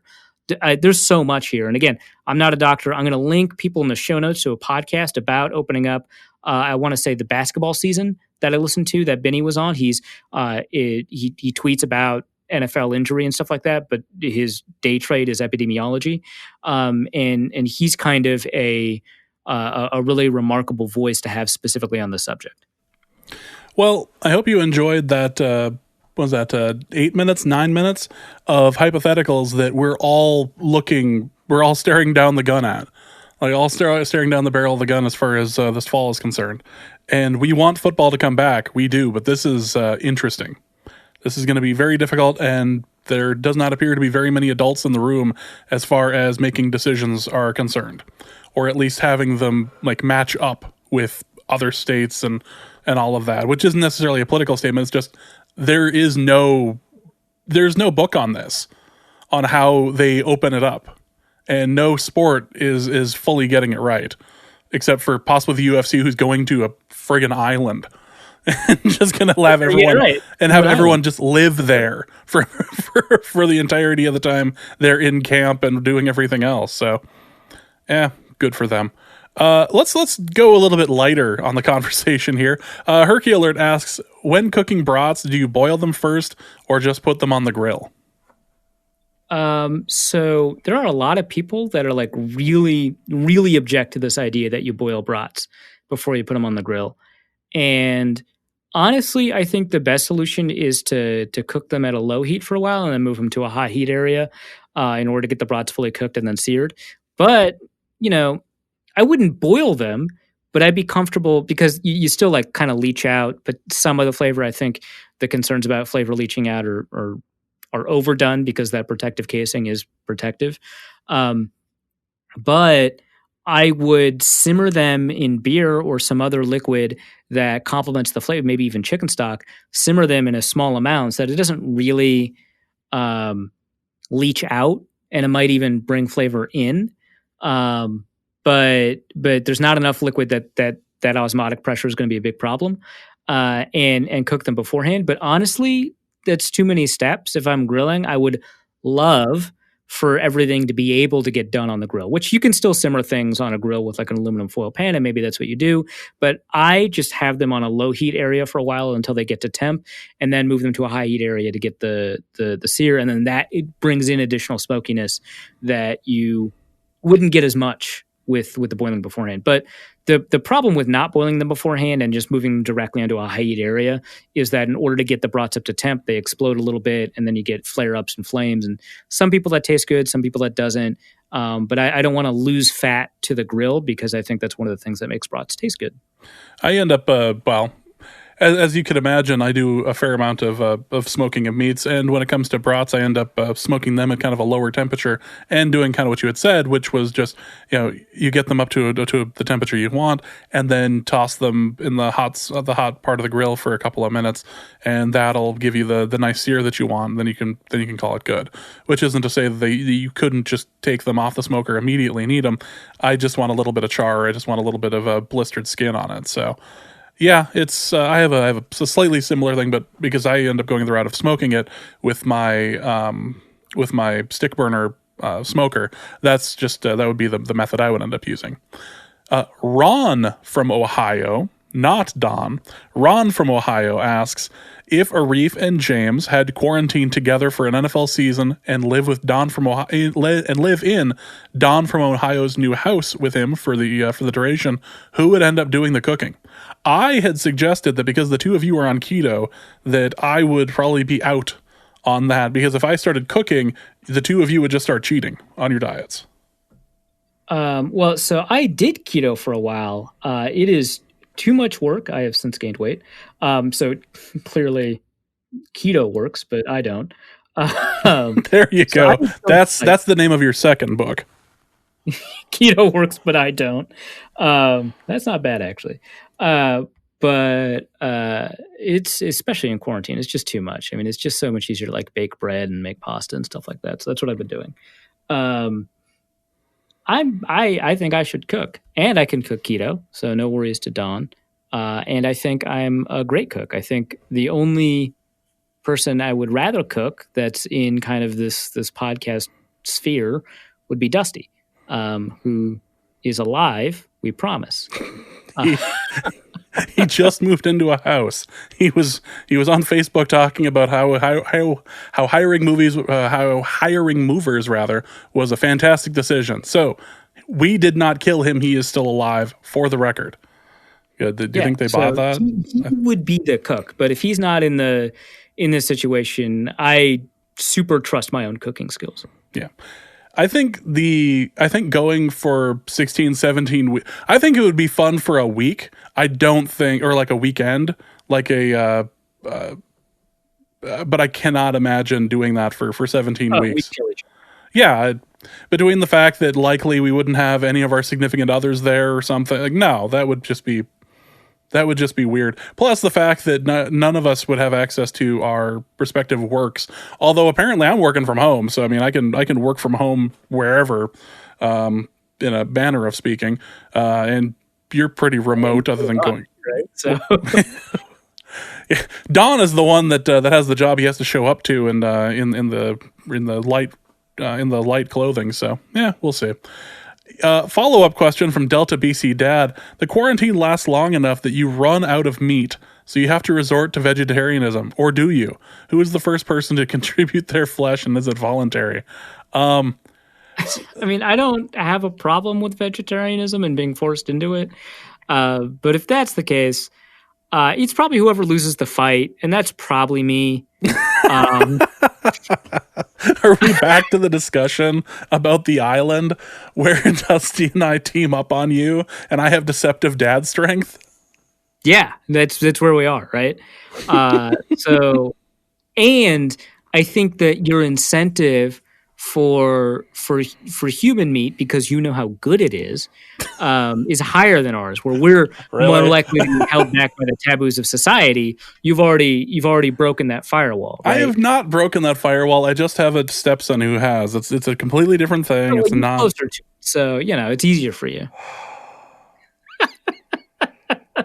I'm trying to do when I was working in when I was working like a year or two ago. What I tried to do at work was you have to go to the cafeteria there and be a vegetarian until like 5 p.m. And I did that for about 6 months and lost a little bit of weight. And I'm trying to do something similar now, but it's not working because as it turns out, time. What was it? And she hasn't told me, so she just keeps on ordering vegetarian stuff, and I'm like, yeah, all right, but like. She hasn't like discussed this with me, so like I don't like. I've just started catching because sometimes my observational skills aren't the best. I've just started catching on to this, but I suspect it's been happening for months. Sometimes my observational skills are not the best is also a title of your book.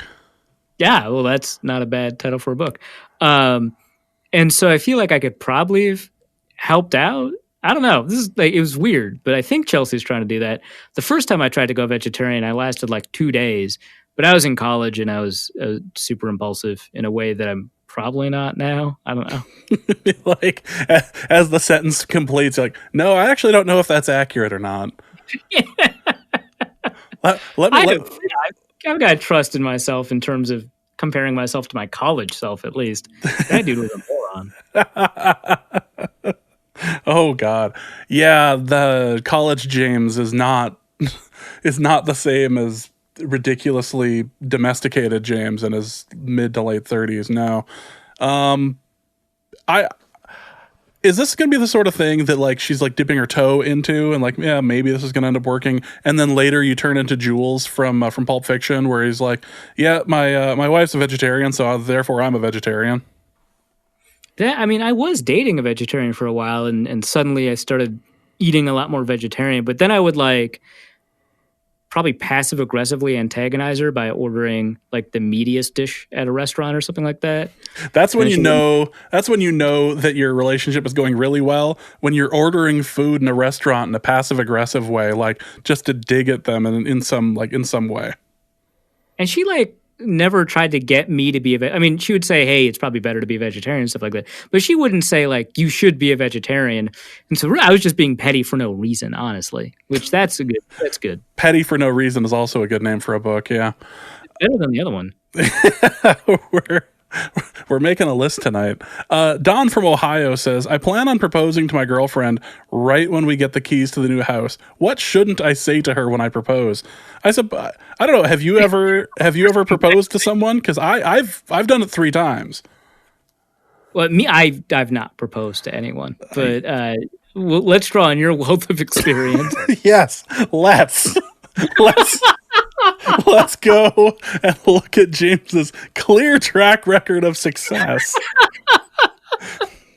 What better teacher is failure, right? Like, well, let me tell you about Taco John's real quick. Oh my God. So, the first time I got engaged, I was dating this sentence, dude. Anyway, the first time you got engaged. The first time I got engaged, I had moved to Minneapolis, or St. Paul, rather. Let me be clear. I had moved to St. Paul sometime around. I was just about to finish college. So I'd been in Minneapolis for about 1.5 years then. And my live-in girlfriend and I things were going well, but she was way too young, and I was way too young and dumb. And which later came into play when we were actually planning the whole getting married thing. And I decided, I think what happened was I was hanging out with a friend over like Memorial Day or something. And he was telling me about all the things that he had got at his wedding, like gift cards or whatever. And like that like kind of went into the back of my mind. It was like, we don't really have much because we're both broke ass college kids. We could get married and get a whole bunch of stuff and like actually be able to live appropriately. Plus, I think I love her, so we could do this, and it should go fairly well. And your first motivation was wedding gifts. Goodness, I'm not defending my decision, nor am I defending anything that happened during that period of my life. I'm just stating like kind of where like that was the thing that like kind of ticked it off. Like, maybe I think I'm ready for this. Turns out I wasn't, but maybe I'm ready. And so I decided what I was going to do is I was going to go to her favorite restaurant. And then afterwards, we were going to go for a walk and we were going to go to a park. And that's when I was going to propose. And her favorite restaurant, because she worked there for a number of years before college, like in high school, and then when we were actually going to college at the same place, she was working at Taco John's for a while. And that was her favorite place to eat. And because at the time, there was not a lot of Taco John's locations in the Twin Cities, we had to go up to like Little Canada at the time. So like anytime we went up to Taco John's, it was kind of like a big deal. So we went up there and I was all quiet and she was eating her whatever it was with way too much sour cream. And we left, we went back to our apartment, we went for a walk. And when I went down on one knee, I actually had to preface what I was doing by saying, now I'm being 100% serious here. That's probably a sign that you're in the wrong position. Wow. That's probably a sign that you, sir, have messed up. That's so good. Hey, so before I say this next thing, I just want to be totally clear. This is not a prank. All right.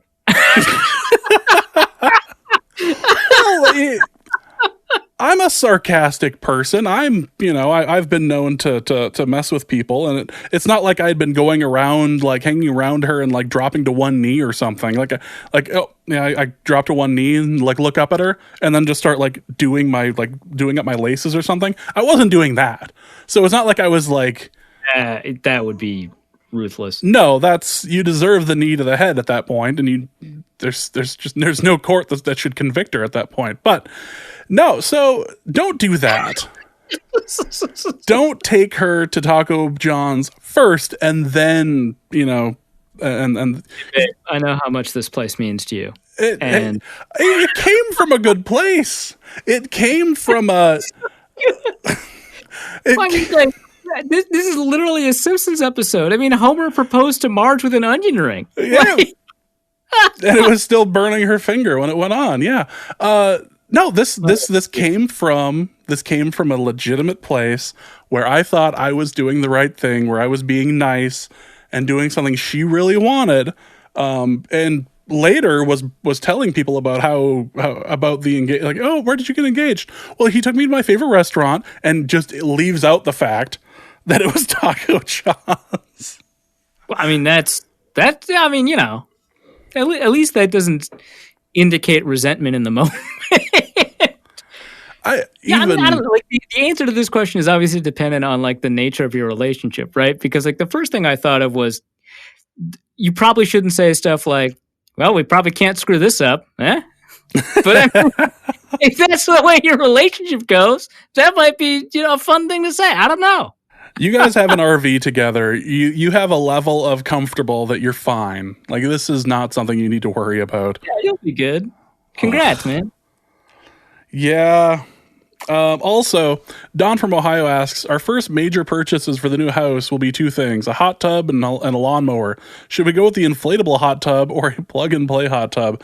Or self-propelling lawnmower or used riding lawnmower? I would go with the used riding lawnmower, honestly. You're not getting any younger there, Don. Just throwing that out there. And it would probably be a good idea. If you get the riding lawnmower, you can cut the grass at the quarantine house that Arif and I will be stationed at for the NFL season. Yeah, and hey, riding lawnmowers are fun, right? So yeah, get the riding lawnmower. That's something old. That's something old people do. Yeah, go for it. Jeez. As for the hot tub, I can't get behind an inflatable hot tub, honestly. So I can't get behind that. Yeah, me as well. You're probably going to have to do the plug and play. Next question. Best from Norm, best neighborhood in Minneapolis or St. Paul? So, how many people do you want to upset? Just say Bloomington. Just go right into Bloomington and throw 2 middle fingers up in the air at Minneapolis and St. Paul. It's obviously Egan. Okay, moving on. Goodness. Okay, by trying not to piss people off, you've now pissed off like a number of suburbanites, which I guess, whatever. Bring it on. It's Shoreview. Deal with it. Yeah, come at me, Maple Grove. I'm going to start naming all the places I DJ'd weddings when I was living in the cities. Like all these obscure golf courses, country clubs, weird event center. Actually, I think the Egan event center was actually halfway decent, but not the point. Like I'm just going to start naming names. Like, really, it was Burnsville. Like, you guys just need to realize that their setup is clearly superior to everybody else. They had the best Frisbee golf courses, therefore they're the best. They've got the largest soccer complex in the country. Go Burnsville. Yeah. Do they? I don't. Yeah. That must have happened after I left. The obsession with soccer happened conveniently when I left. I assume I had something to do with it. Yeah, I don't have a super great answer to this, and I don't think anybody does. Obviously, it depends on the things you care about. Nonsense. It's St. Paul, and it's the Grand neighborhood. Okay, well, it's obviously not St. Paul, but if it was in St. Paul, the Grand neighborhood isn't that bad. Actually, I do like it a lot, but I like Longfellow a lot. I like Southwest Minneapolis a lot. I like Powderhorn a lot.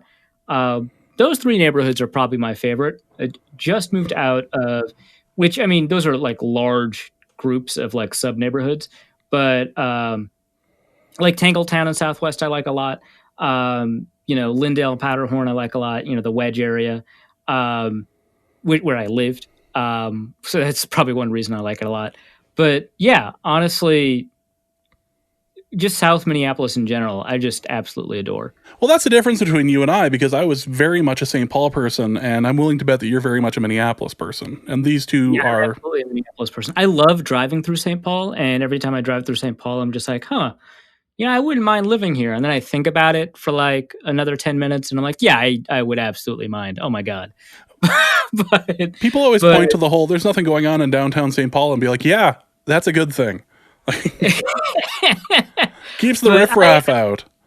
I enjoy spending time in St. Paul. I wouldn't be able to live there. I really like walkable neighborhoods, which, I mean, St. Paul doesn't not have, right? Like, they've got some. They have a number of them.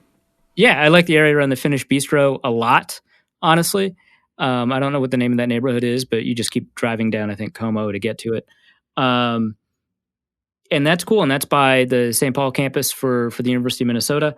I like obviously the McAllister Grand area a ton, but which is also super walkable. But I love those small neighborhoods in South Minneapolis where everything you need is really close by. It's pretty chill. It's got the vibe that I like. There's a bunch of access to parks and stuff, but it is just a little bit more alive than St. Paul. Well, yeah, I was always referring to St. Paul as a larger version of Grand Forks with actual crime. Yeah, finally, some actual crime. It's about time. When I was held up at knife point in South St. Paul, my thought was, finally, it's about time that this happened to me. God. It was fate that I went to that gas station. No, I really enjoy the St. Paul side of things, obviously. There's a neighborhood or two in Minneapolis I don't mind, but I was clearly more of a St. Paul person.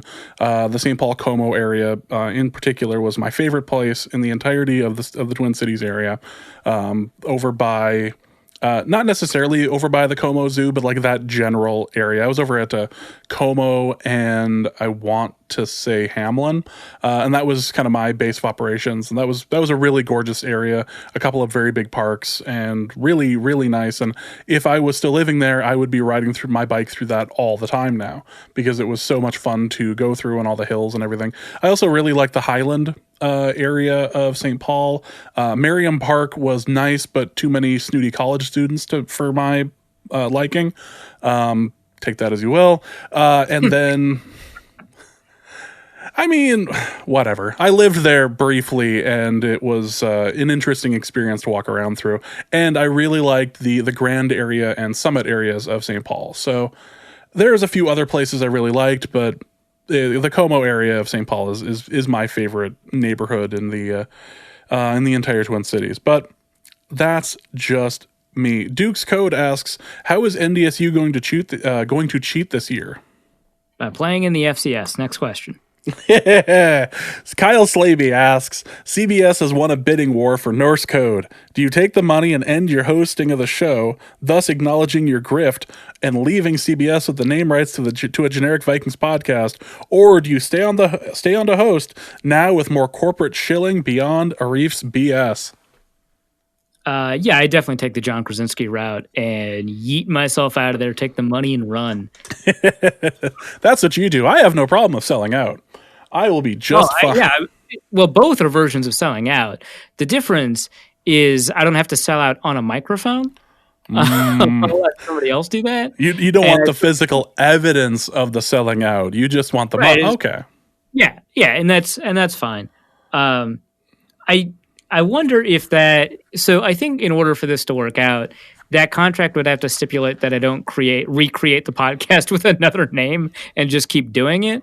That would make it a little bit more difficult just because I enjoy doing this podcast so much. But I would probably just sell out, because how much did Krasinski get for the generic idea behind aggregating good videos? I don't know, but like several millions, right? Yes. Yeah, I take that. Like, I'll take that and just put like an unpronounceable X somewhere in the middle of the name of the show. That will answer everything. That'll fix the whole problem. It'll be fantastic. All right, so what we're going to do is a little something different. And last year we had a lot of fun with our April Fool's Day show, where we did a review and a running commentary of an episode of Property Brothers. And so this year there was an episode of Property Brothers, well, an episode of a show that the Property Brothers are on that took place in Minneapolis. And so what we're going to do is you can go to the YouTube link that'll be listed in the show notes, and you can follow along there, and we will watch the show, or attempt to watch the show together here, and pick up a couple of things. It's not a traditional Property Brothers show in that there are two houses that are being bid between, and everybody's kind of running around. But we thought this might be an entertaining way to extend out the whole, there's absolutely no NFL news going on right now, other than will they or won't they come back. So we're going to start this up here in just a moment, and I will tell you when to hit play on the YouTube screen. Starting in 3, 2, 1, press play now. Viola Davis is on the screen. She may get away with murder. That show was actually not bad for the first season. I guess I didn't finish season 1, but the episodes I watched were actually pretty good. They weren't outwardly terrible? I think they were actively good. They weren't just not... I mean, I guess I didn't finish, but I probably jumped the shark too many times, and I was like, I'm done. I don't think I've watched a single episode of that, and I take that back. I watched the first episode where they found somebody in a wall. Okay, so all they do is they modify the home, right? Yeah. So the general idea of Celebrity IOU is that it's a friend of a celebrity that's getting their house redone. And hey, there's the Minneapolis skyline. Hey, skyline, yeah. So my question then is, what is Real Estate Guy even doing in the episode? He's just helping rip out stuff. But he's not bringing in expertise. That's great. No, there is no expertise. Absolutely not. He's in the back. I think the contractor guy is even the one driving, right? Because the beard guy has to be contractor guy. Yes, beard guy is contractor guy. They wouldn't. The real estate guy's not even offering to drive. Goodness. Nope. They're doing nothing this episode. All that Scott brother is just for show. We discussed in the last Property Brothers that he doesn't do anything, right? In the spoilers for how Property Brothers actually happens. Exactly. So the point of the show is that it's a friend of the celebrity that's getting their place redone. And sometimes it's a surprise, sometimes it's not. In this case, it's a surprise and apparently a James Bond role. What if he sees us? I can't imagine anything more suspicious than walking up to the house. I can't imagine anything more. If I saw Jonathan Scott do a James Bond role in somebody's lawn, I would call the cops because something terrible is about to happen to that person. Actual cannibal Jonathan Scott. Well, she wasn't lying. People do go up to give her a hug. Oh, wow. Just invite yourself into the hug. So she knows her because they were both acting buddies like 30 years ago in acting school or whatever. Yes. Clearly a good actor because she acted very surprised when the camera was already in the house. As it turns out, like so many of us, she had hopes and dreams and she settled in South Minneapolis. I think she still acts inside. I don't know. I read a weird preview that was on HGTV. While I was looking for this episode, I found a preview for the episode. Not the episode itself, of course. Juilliard, not some acting school. The acting school. Yes. Okay.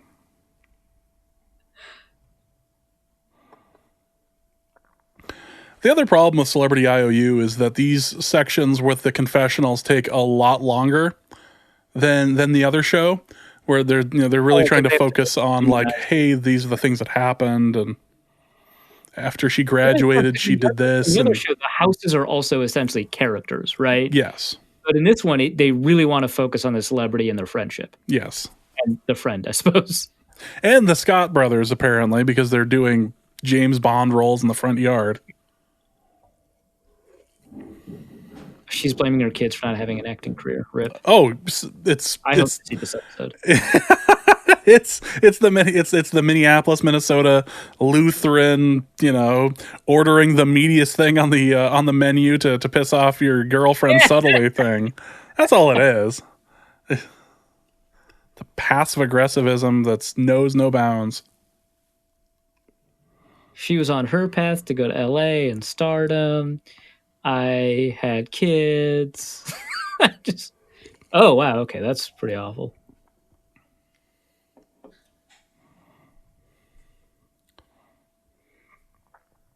I'm thinking that Viola Davis probably should have done this way earlier. Come on.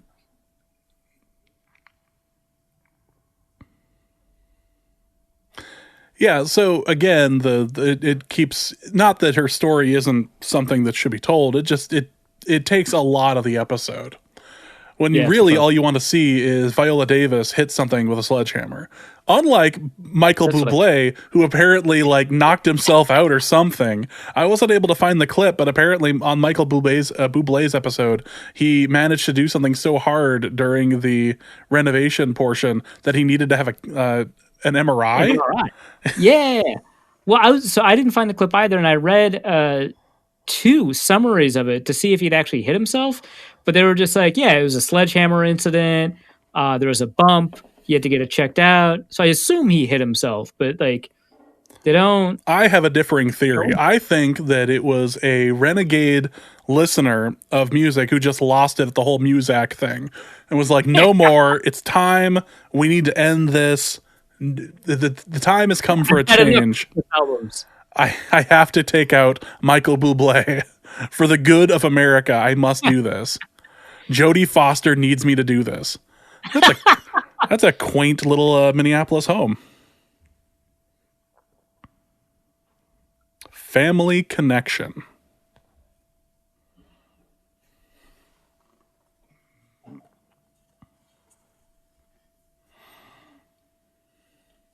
That's not unique for families. The mom being a terrific cook, or the cuddling with the kids?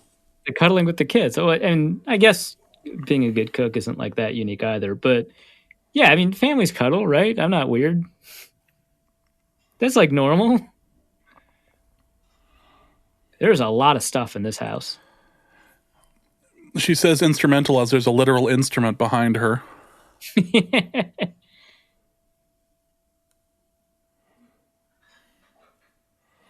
God, they both just have such punchable faces.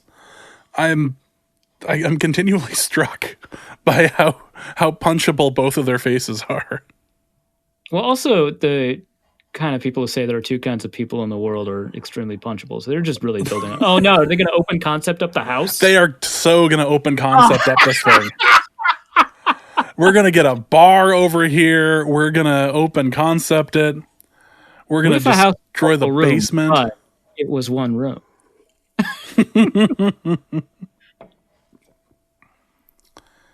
You know, I'm going to be honest. I think this house could use a little bit more openness, though. As much as I meme HGTV for opening up every single house, this, like the 2D side scroller, could probably use a little bit more space. Who the hell?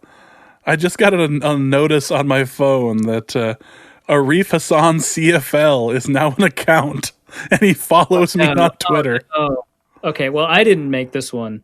I made NBA and XFL. Well, it's about time.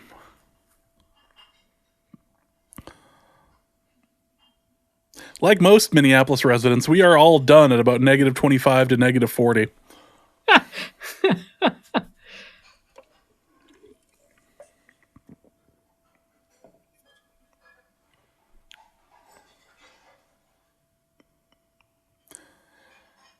I'm beginning to think Viola Davis isn't a great friend. She could have resolved at least some of this way earlier. Wow, maybe it's like the running back contract and she finally just got paid. Well, when was the shot? 2018, 2019? 2019. Wow, she'd gotten paid way before then. She was on like season 3 by then. At least buy her friend. Like they're casting it like this is like her best friend in the world, right? Mm-hmm. Buy her a coat. This is way better than the mock-ups they did on Property Brothers. It actually looks like you could mistake it for a real room. Okay, well, that looks pretty good. I'll give them the open concept on this. Culinary oasis.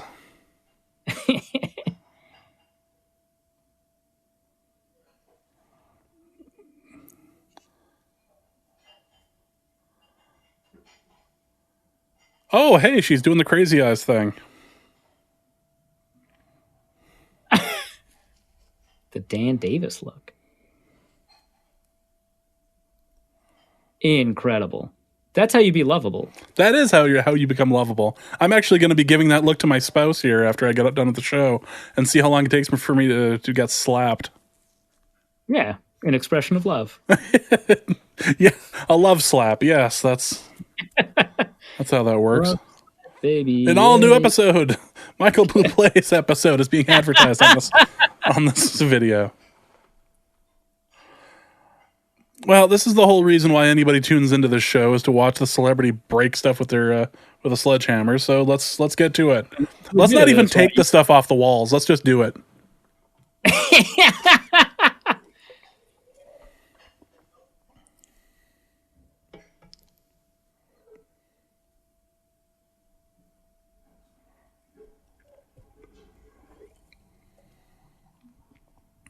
They're going to make Zen space a thing, aren't they? Yeah, they're definitely going to they're going to keep repeating the word Zen space.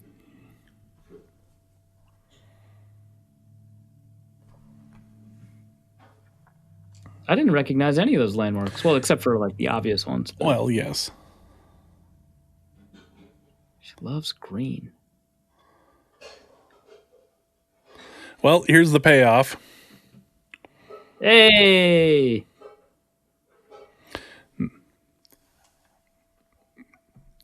She's actually been thinking about this for weeks. I can't wait to destroy my best friend's kitchen. Oh my God. Be the greatest moment of my adult life.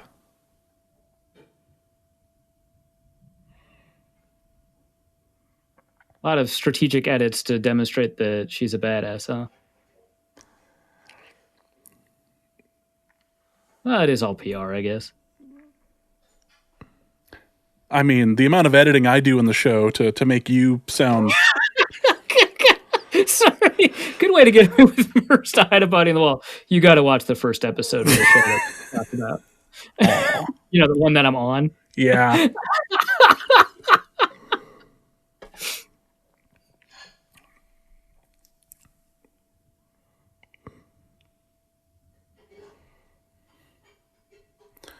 So how much do they sing? Is there like a set budget? There's got to be a set budget for every episode. There's right? got to be, but it's not something that they say out loud. The joke, or I say the joke, but the premise of the show is that the celebrity's paying for everything.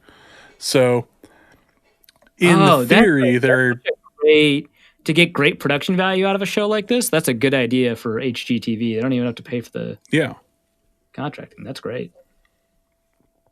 It's a rare sunny day in Minneapolis. I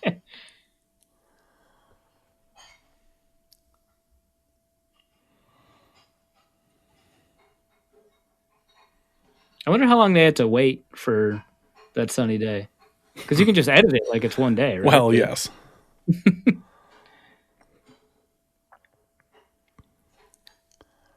That is a massive support joist. 17 feet long, even. Oh, God. Really?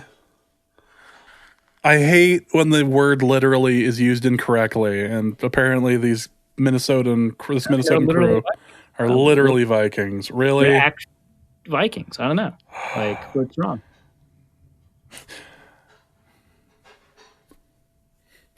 They're actually all assistants under Leslie Frazier. Right. They've since decided no longer to be a part of football because of their association with Leslie Frazier, and have now just decided to become a contracting crew in Minneapolis.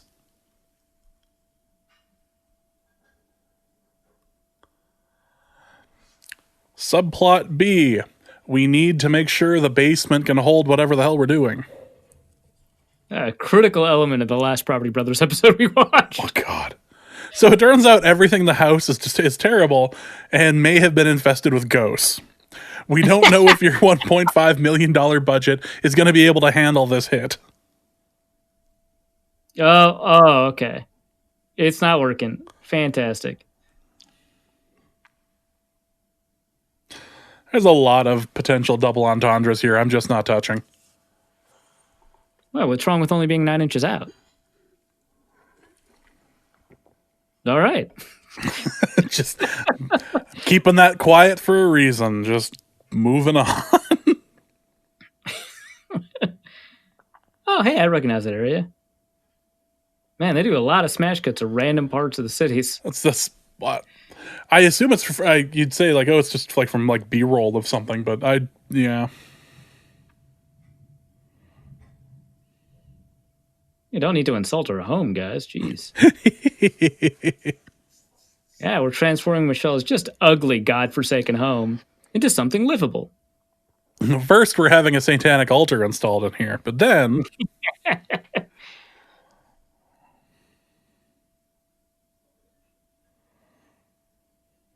New electrical. Gee, that's a real... New electrical and working on the... trying to keep it warm in the winter.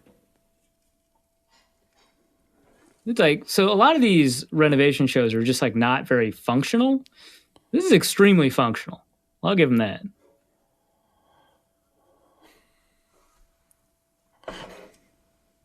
What the hell is going on right now? Okay, so apologies for those who are watching the YouTube link and have lost audio and are now listening to hip hop. What? It comes back at 1540. Okay, because I was just like, yeah, she's just picking up material. That's not what. Yeah, James. Right now she's picking up material. All of a sudden, it just cut into hip hop, like wait music or whatever. Avoid being caught by the YouTube. Yeah, they're trying not to get DMCA'd and all that, but it's like, what on earth is going on here? This is crazy. She brings Michelle to her house that's like 80 times bigger. Oh, yeah, she very much likes my kitchen. Let's do that. You know what else she likes? Let me tell you something about her that she doesn't know.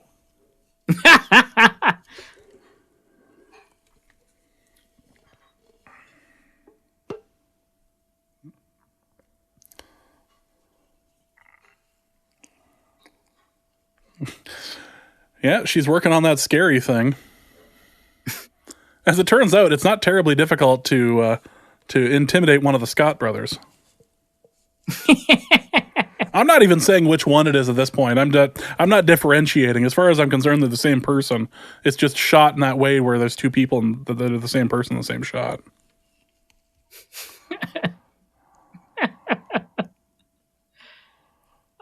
I do know that their names in theory are Jonathan and Drew. Yeah, good for them. The real estate guy and contractor guy. Yes, that's exactly what you need in the kitchen, some dancing room.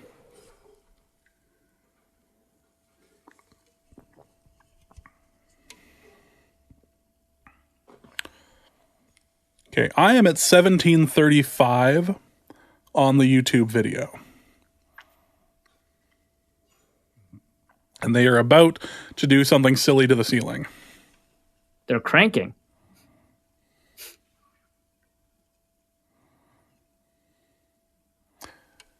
Quarter-inch drywall and new ceiling. Oh. I guess that's one way to deal with like popcorn plaster. Why did the popcorn ceilings become so popular? I hate them. Not entirely sure. But like it seems like everybody hates them, and well, everyone hates them now, I think is the point. When were they popular and why? It could be one of those situations.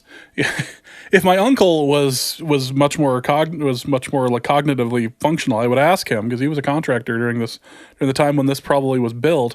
Be like, why was this a thing? And like, okay, well, actually, you know what? I'm looking up at my ceiling, and it's exactly that. Very popular. And I hate. Well, I'm sure we've got at least one listener who's done contracting, so they'll probably just scream into our mentions uninvited and tell us. Which actually, please do that. Especially if you're a Arif and CFL.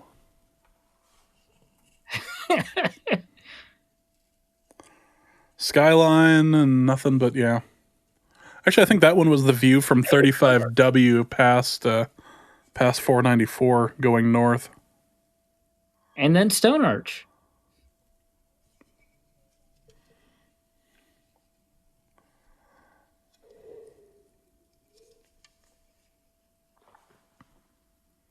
Viola is back at 1923. Oh, God, Epiphany. Oh, boy. Hey, I was right. Zen Space. Fantastic. All right, that's number 2 on the counter, right? Yep.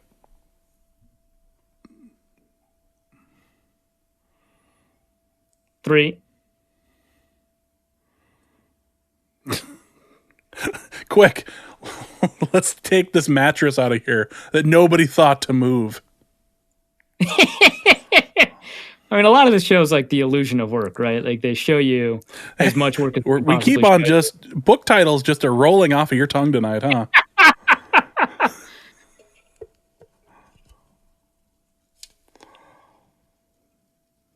That's got to be the autobiography episode or the autobiography book. Or sorry, I just saw Zen again.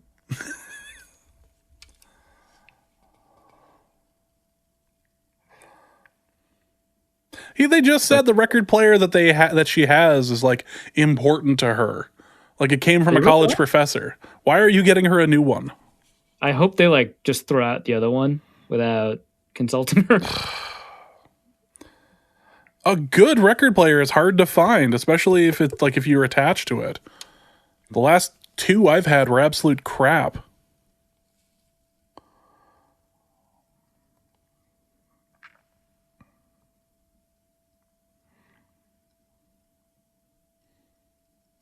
They're trying to imply that the one with the beard is Drew. I'm not buying it.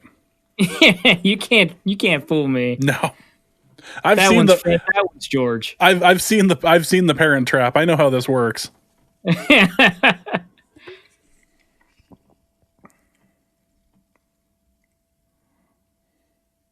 It's cabinet day at 21:30.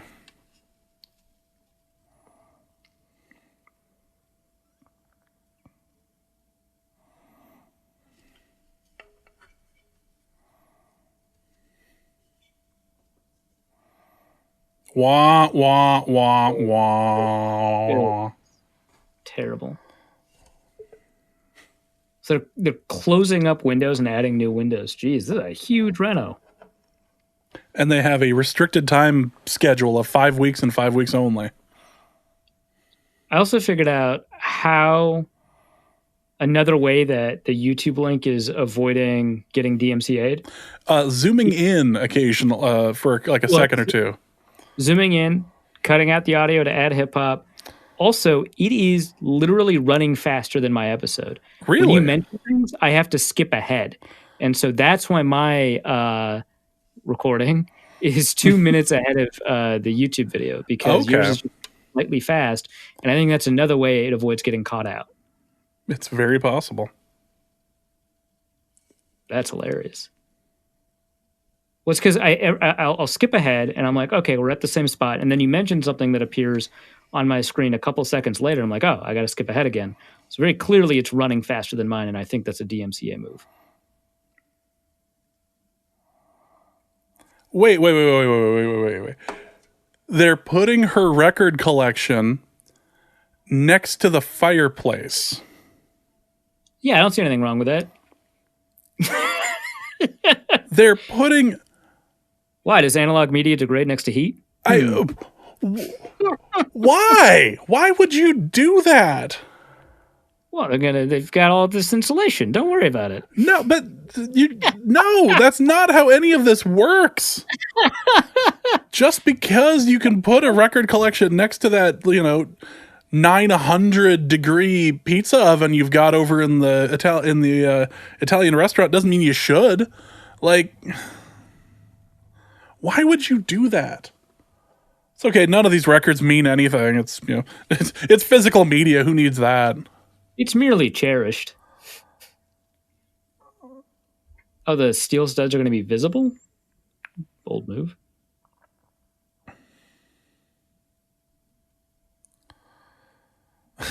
It's so gorgeous. You're not even going to care about the destroyed records.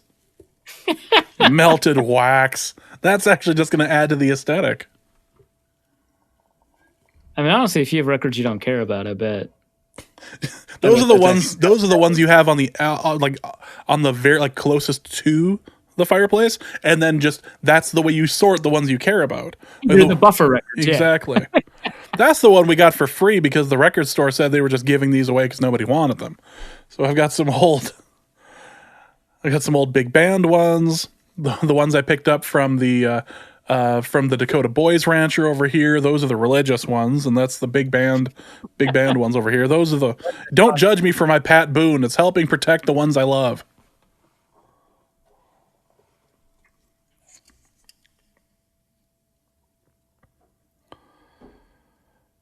Our Zen room is going to be all painted the exact same color. Why? For Zen. Too many colors distract you, man. You can't say... No, that's... It's going to be difficult to become one with the universe when there's at least two colors in this room. I've always said that. There's your Viking Stadium shot. Hey. Ladies and gentlemen, we are at the fetus at 25:35.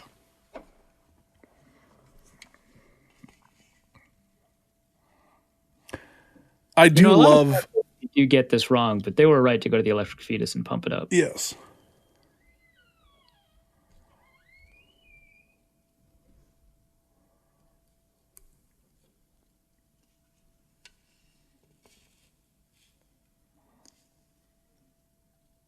Nice Prince name drop, dude. Oh, Naked Day. That's not terrifying at all.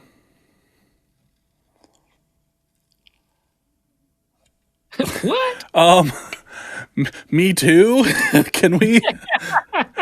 He wasn't necessarily proposition, but he wasn't necessarily proposition.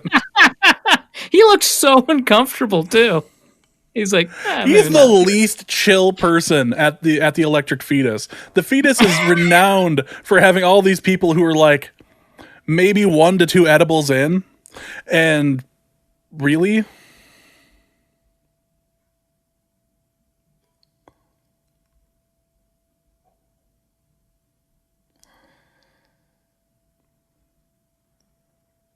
I like how there's one person that pretending to shop in the whole place. Yeah, for the aesthetic. Yeah. Well, we got to get one person in the shot.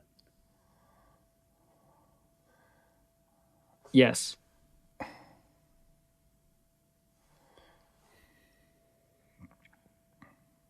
No, that wooden one is so dope, though. Okay, that one's pretty cool, actually. Is he trying to drop it low, girl? Good Lord. Oh, God. How is it such an amazing place, and they are just so terrible right now? They're desanctifying it.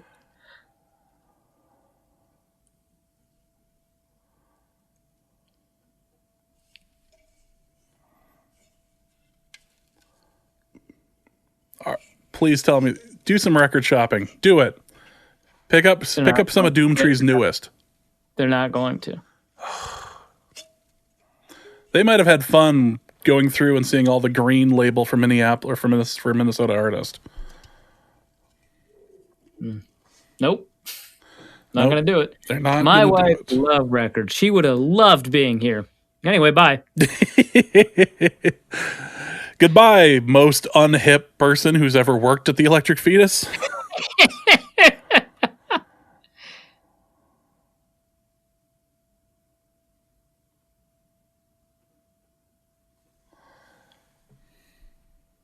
Yeah, you've done this 1,000 times. Of course it's going to be emotional. Well, I mean, he's guessing at this, but he doesn't know. Maybe this will be the one time she walks in and goes, "This is crap," and you destroyed my record collection. That's still emotional. Oh, I suppose so. She's going to walk in after after having part of her brain removed, and just okay. I finally have a Zen room. My lobotomy will fit nicely in here. Well, I mean, at least the potential destruction of a record collection will allow her to remove her attachment to material concerns and get closer to Zen. Really, it's all cohesive. I hadn't thought of that. And there's Zen again. That's 6. Uh-huh. Do you think they took any of her stuff? I don't know, but there's a pillow fight going on right now. You don't want this. I talk about them having punchable faces, and she at least gets to smack one on the face with a pillow. So doesn't get to smother him, but does get to smack him. So much. She wanted to do so much more. So much. You know what? I applaud her for her restraint, quite frankly. She's been wanting to go at it after they revealed they didn't watch a single second of her show. Oh, yeah? All of a sudden, it's fall. Did say it was 5 weeks. Seasons are 5 weeks long, right? The good weather in Minneapolis lasts approximately 4 weeks and 6 days. Killed it.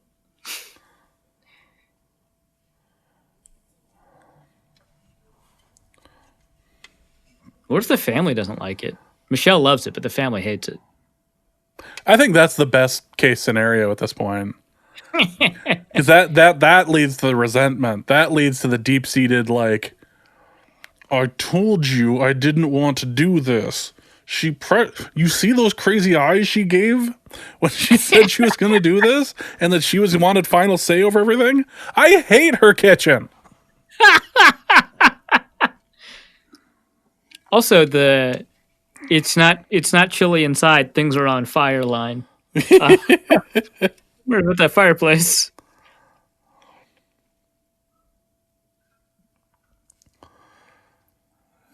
You better be. You have no idea what we did. Oh man, are you gonna love to see which of your records survived? Hint, it's none of the expensive ones. Welcome to your full-size ball pit.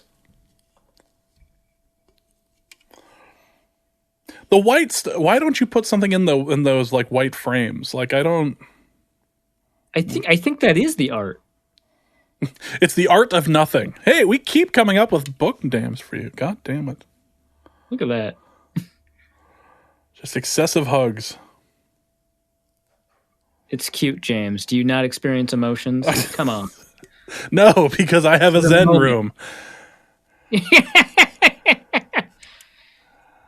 Wait, so is the Zen room? Did they just like gut one of the kids' bedrooms? What? How did they find an extra room?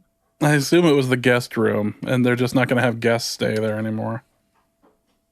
That's worth it, honestly. I mean, I don't like people, so it's very easy for me to say that. But as somebody who just flat out despises people, let me be clear. Getting rid of the guest room was the best thing we ever did. That sauna we put in there and the firing range, fantastic.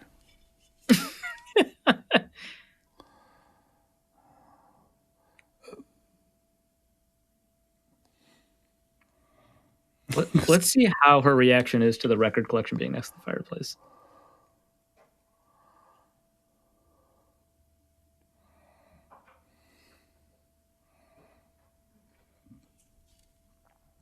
Oh, that is just a... Okay. That's cheap. Giving her something that she loves and can cherish forever. Cheap. That was a cheap move for tears. Fine. I'm cold and heartless. Whatever. But that's definitely gonna like allow her to gloss over the potential damage to her records. Yes.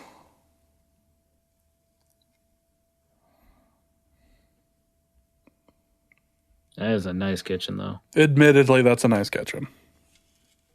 They were talking about an island, though. They just decided not to go with that. No, they didn't. They did. It was more like an archipelago. Like.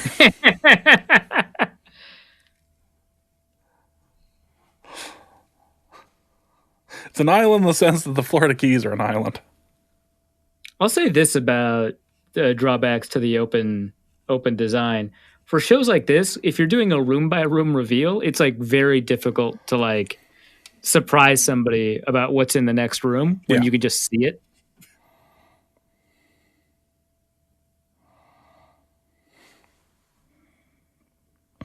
It's a hidden fridge. It's a hidden fridge at 3515. Man, I kind of dig it, honestly.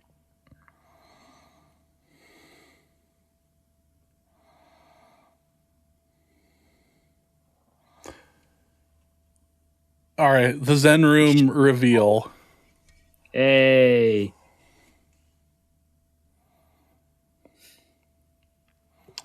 I just want there to be nothing in the room. I just want it painted and there to be absolutely nothing in there. That'd be incredible. AC, maybe. Why is the Zen room being treated like a cliffhanger? So there was like a commercial break, which obviously neither of us experienced. But like they very clearly previewed that they were going to the Zen room, and then they go back to the kitchen. It's like, is this really a big enough cliffhanger? Like, well, they've mentioned the Zen room at least 30 times in the episode. So now they're finally like they're building up to the reveal of this room that's all painted the same color and maybe just a little bit glossed at times. And yeah. Man, you know what would be infuriating if like random parts were glossy and random parts weren't. Oh. Here it comes, folks. The big reveal. I really hope the room is full of... that would have been great if it was full of nothing. Because her crying at an empty room would be great. Whatever. Oh, man, I kind of want to copy this room for our basement. I don't That's actually the real reason why we're watching this. So Arif gets ideas as to what to do. We are going full on sweet lemony lemons in the kitchen, so we're not going this route, but probably even going to steal this gray or blue gray or whatever they called it.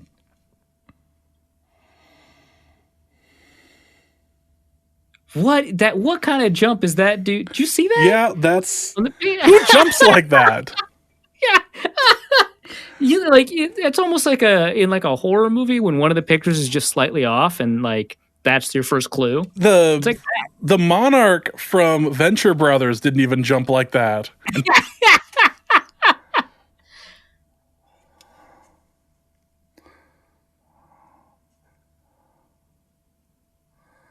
Should have gave her a she shed instead.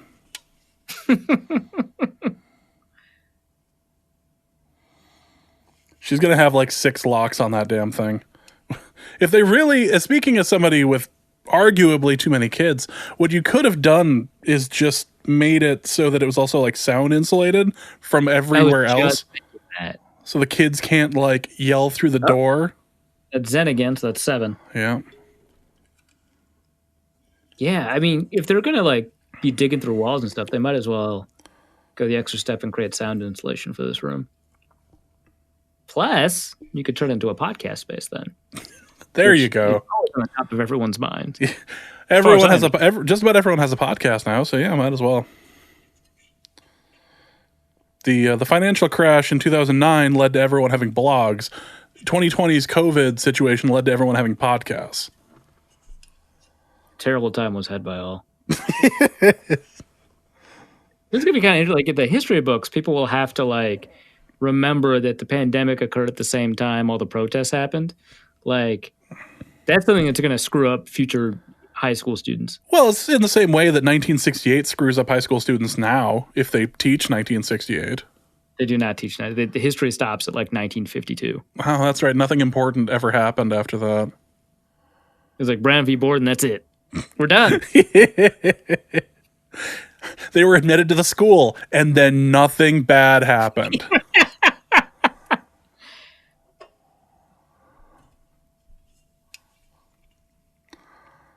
This episode has kind of gone off the rails. I don't mean the Property Brothers, I mean us.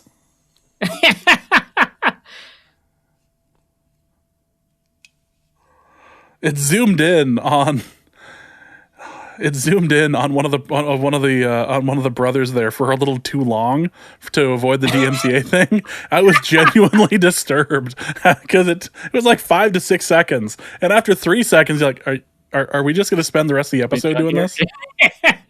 Well, his line during what I assume was the zoom in was like kind of weird because he was like, "Now this family clearly loves each other, but," and I'm like, "Wait, what?" But they're clearly divided over who gets the Zen room. Turns out when you take away the 12-year-old daughter's bedroom, she's going to be pissed. A, did they name a pizza place? Is it like a local pizza place? B, it's kind of weird to talk about how great this new kitchen is for being able to cook it and then just bringing in a pizza. Like we're bringing in Devani's. Also, this kitchen is amazing to cook in. This Pizza Luce is fantastic. Have you seen these cupboards? Oh, she's dying. Oh, okay. Fantastic. All right, that is the end of the YouTube link here. Yeah. It's wild that the YouTube video is like 1.15 times or whatever faster. That's crazy to me. We're just trying to get out of the whole... we're just trying to get past the DMCA thing. That's all. Nothing else crazy. Nothing else interesting. Jesus. All right, so that is going to be it for this episode of Norse Code. We hope you enjoyed that and the rest of the episode. Arif, what do you have to plug? Oh, geez. Yeah, so the training camp guide's coming out. You can find that at The Athletic. If you're already subscribed to The Athletic, you'll get full access to it. There's nothing special about that. In the past, I've produced a ton of training camp guides. Previously, you've either had to donate a specific amount to Norse Code, or before that, to me specifically, which is a very efficient way to run a business. But now it's just part of the subscription with The Athletic like it was last year. Scouting guides on every single non-specialist in training camp, and they're all updated for the 2020 season should it happen, to include 2019 data and stuff like that. So that's what's happening at The Athletic. I just put up a mailbag too, just so that people have stuff to read while I'm like compiling all of this together. And then also I posted something actually about the brief discussion we had about how history is taught over at Wide Left Podcast if you're actually willing to listen to my political opinions for whatever reason. So if you're interested in that, you can go to Wide Left Pod, or you can find the Wide Left Pod on all places where podcasts are aggregated. For Arif, my name is James. Thank you guys so much for listening, and please remember to always bring your wine towel. And we will see you soon. Norse Code is the largest and only division of Norse Code LLC. You can find Norse Code on the Daily Norseman, SB Nation's Vikings blog at dailynorseman.com. You can also find it on iTunes, Stitcher, Google Play Music Podcasts, Spotify, or wherever fine podcasts are aggregated. Our Vikings blogger extraordinaire and generally useful human is Arif Hassan, and he can be found on Twitter at Arif Hassan NFL. I am your producer and co-host, and my name is James Pagashnik. You can find me at the show's official Twitter feed at norsecodepodcast. If you'd like to donate a few bucks to the show, you can make your one-time donation at paypal.me/norsecode, or a recurring monthly contribution can be made by visiting patreon.com/norsecode. Any questions or comments that won't fit in a tweet can also be sent to norsecodepodcast@gmail.com. On behalf of the Norse Code staff, we thank you so much for listening. Our formula is this. We go out, we hit people in the mouth.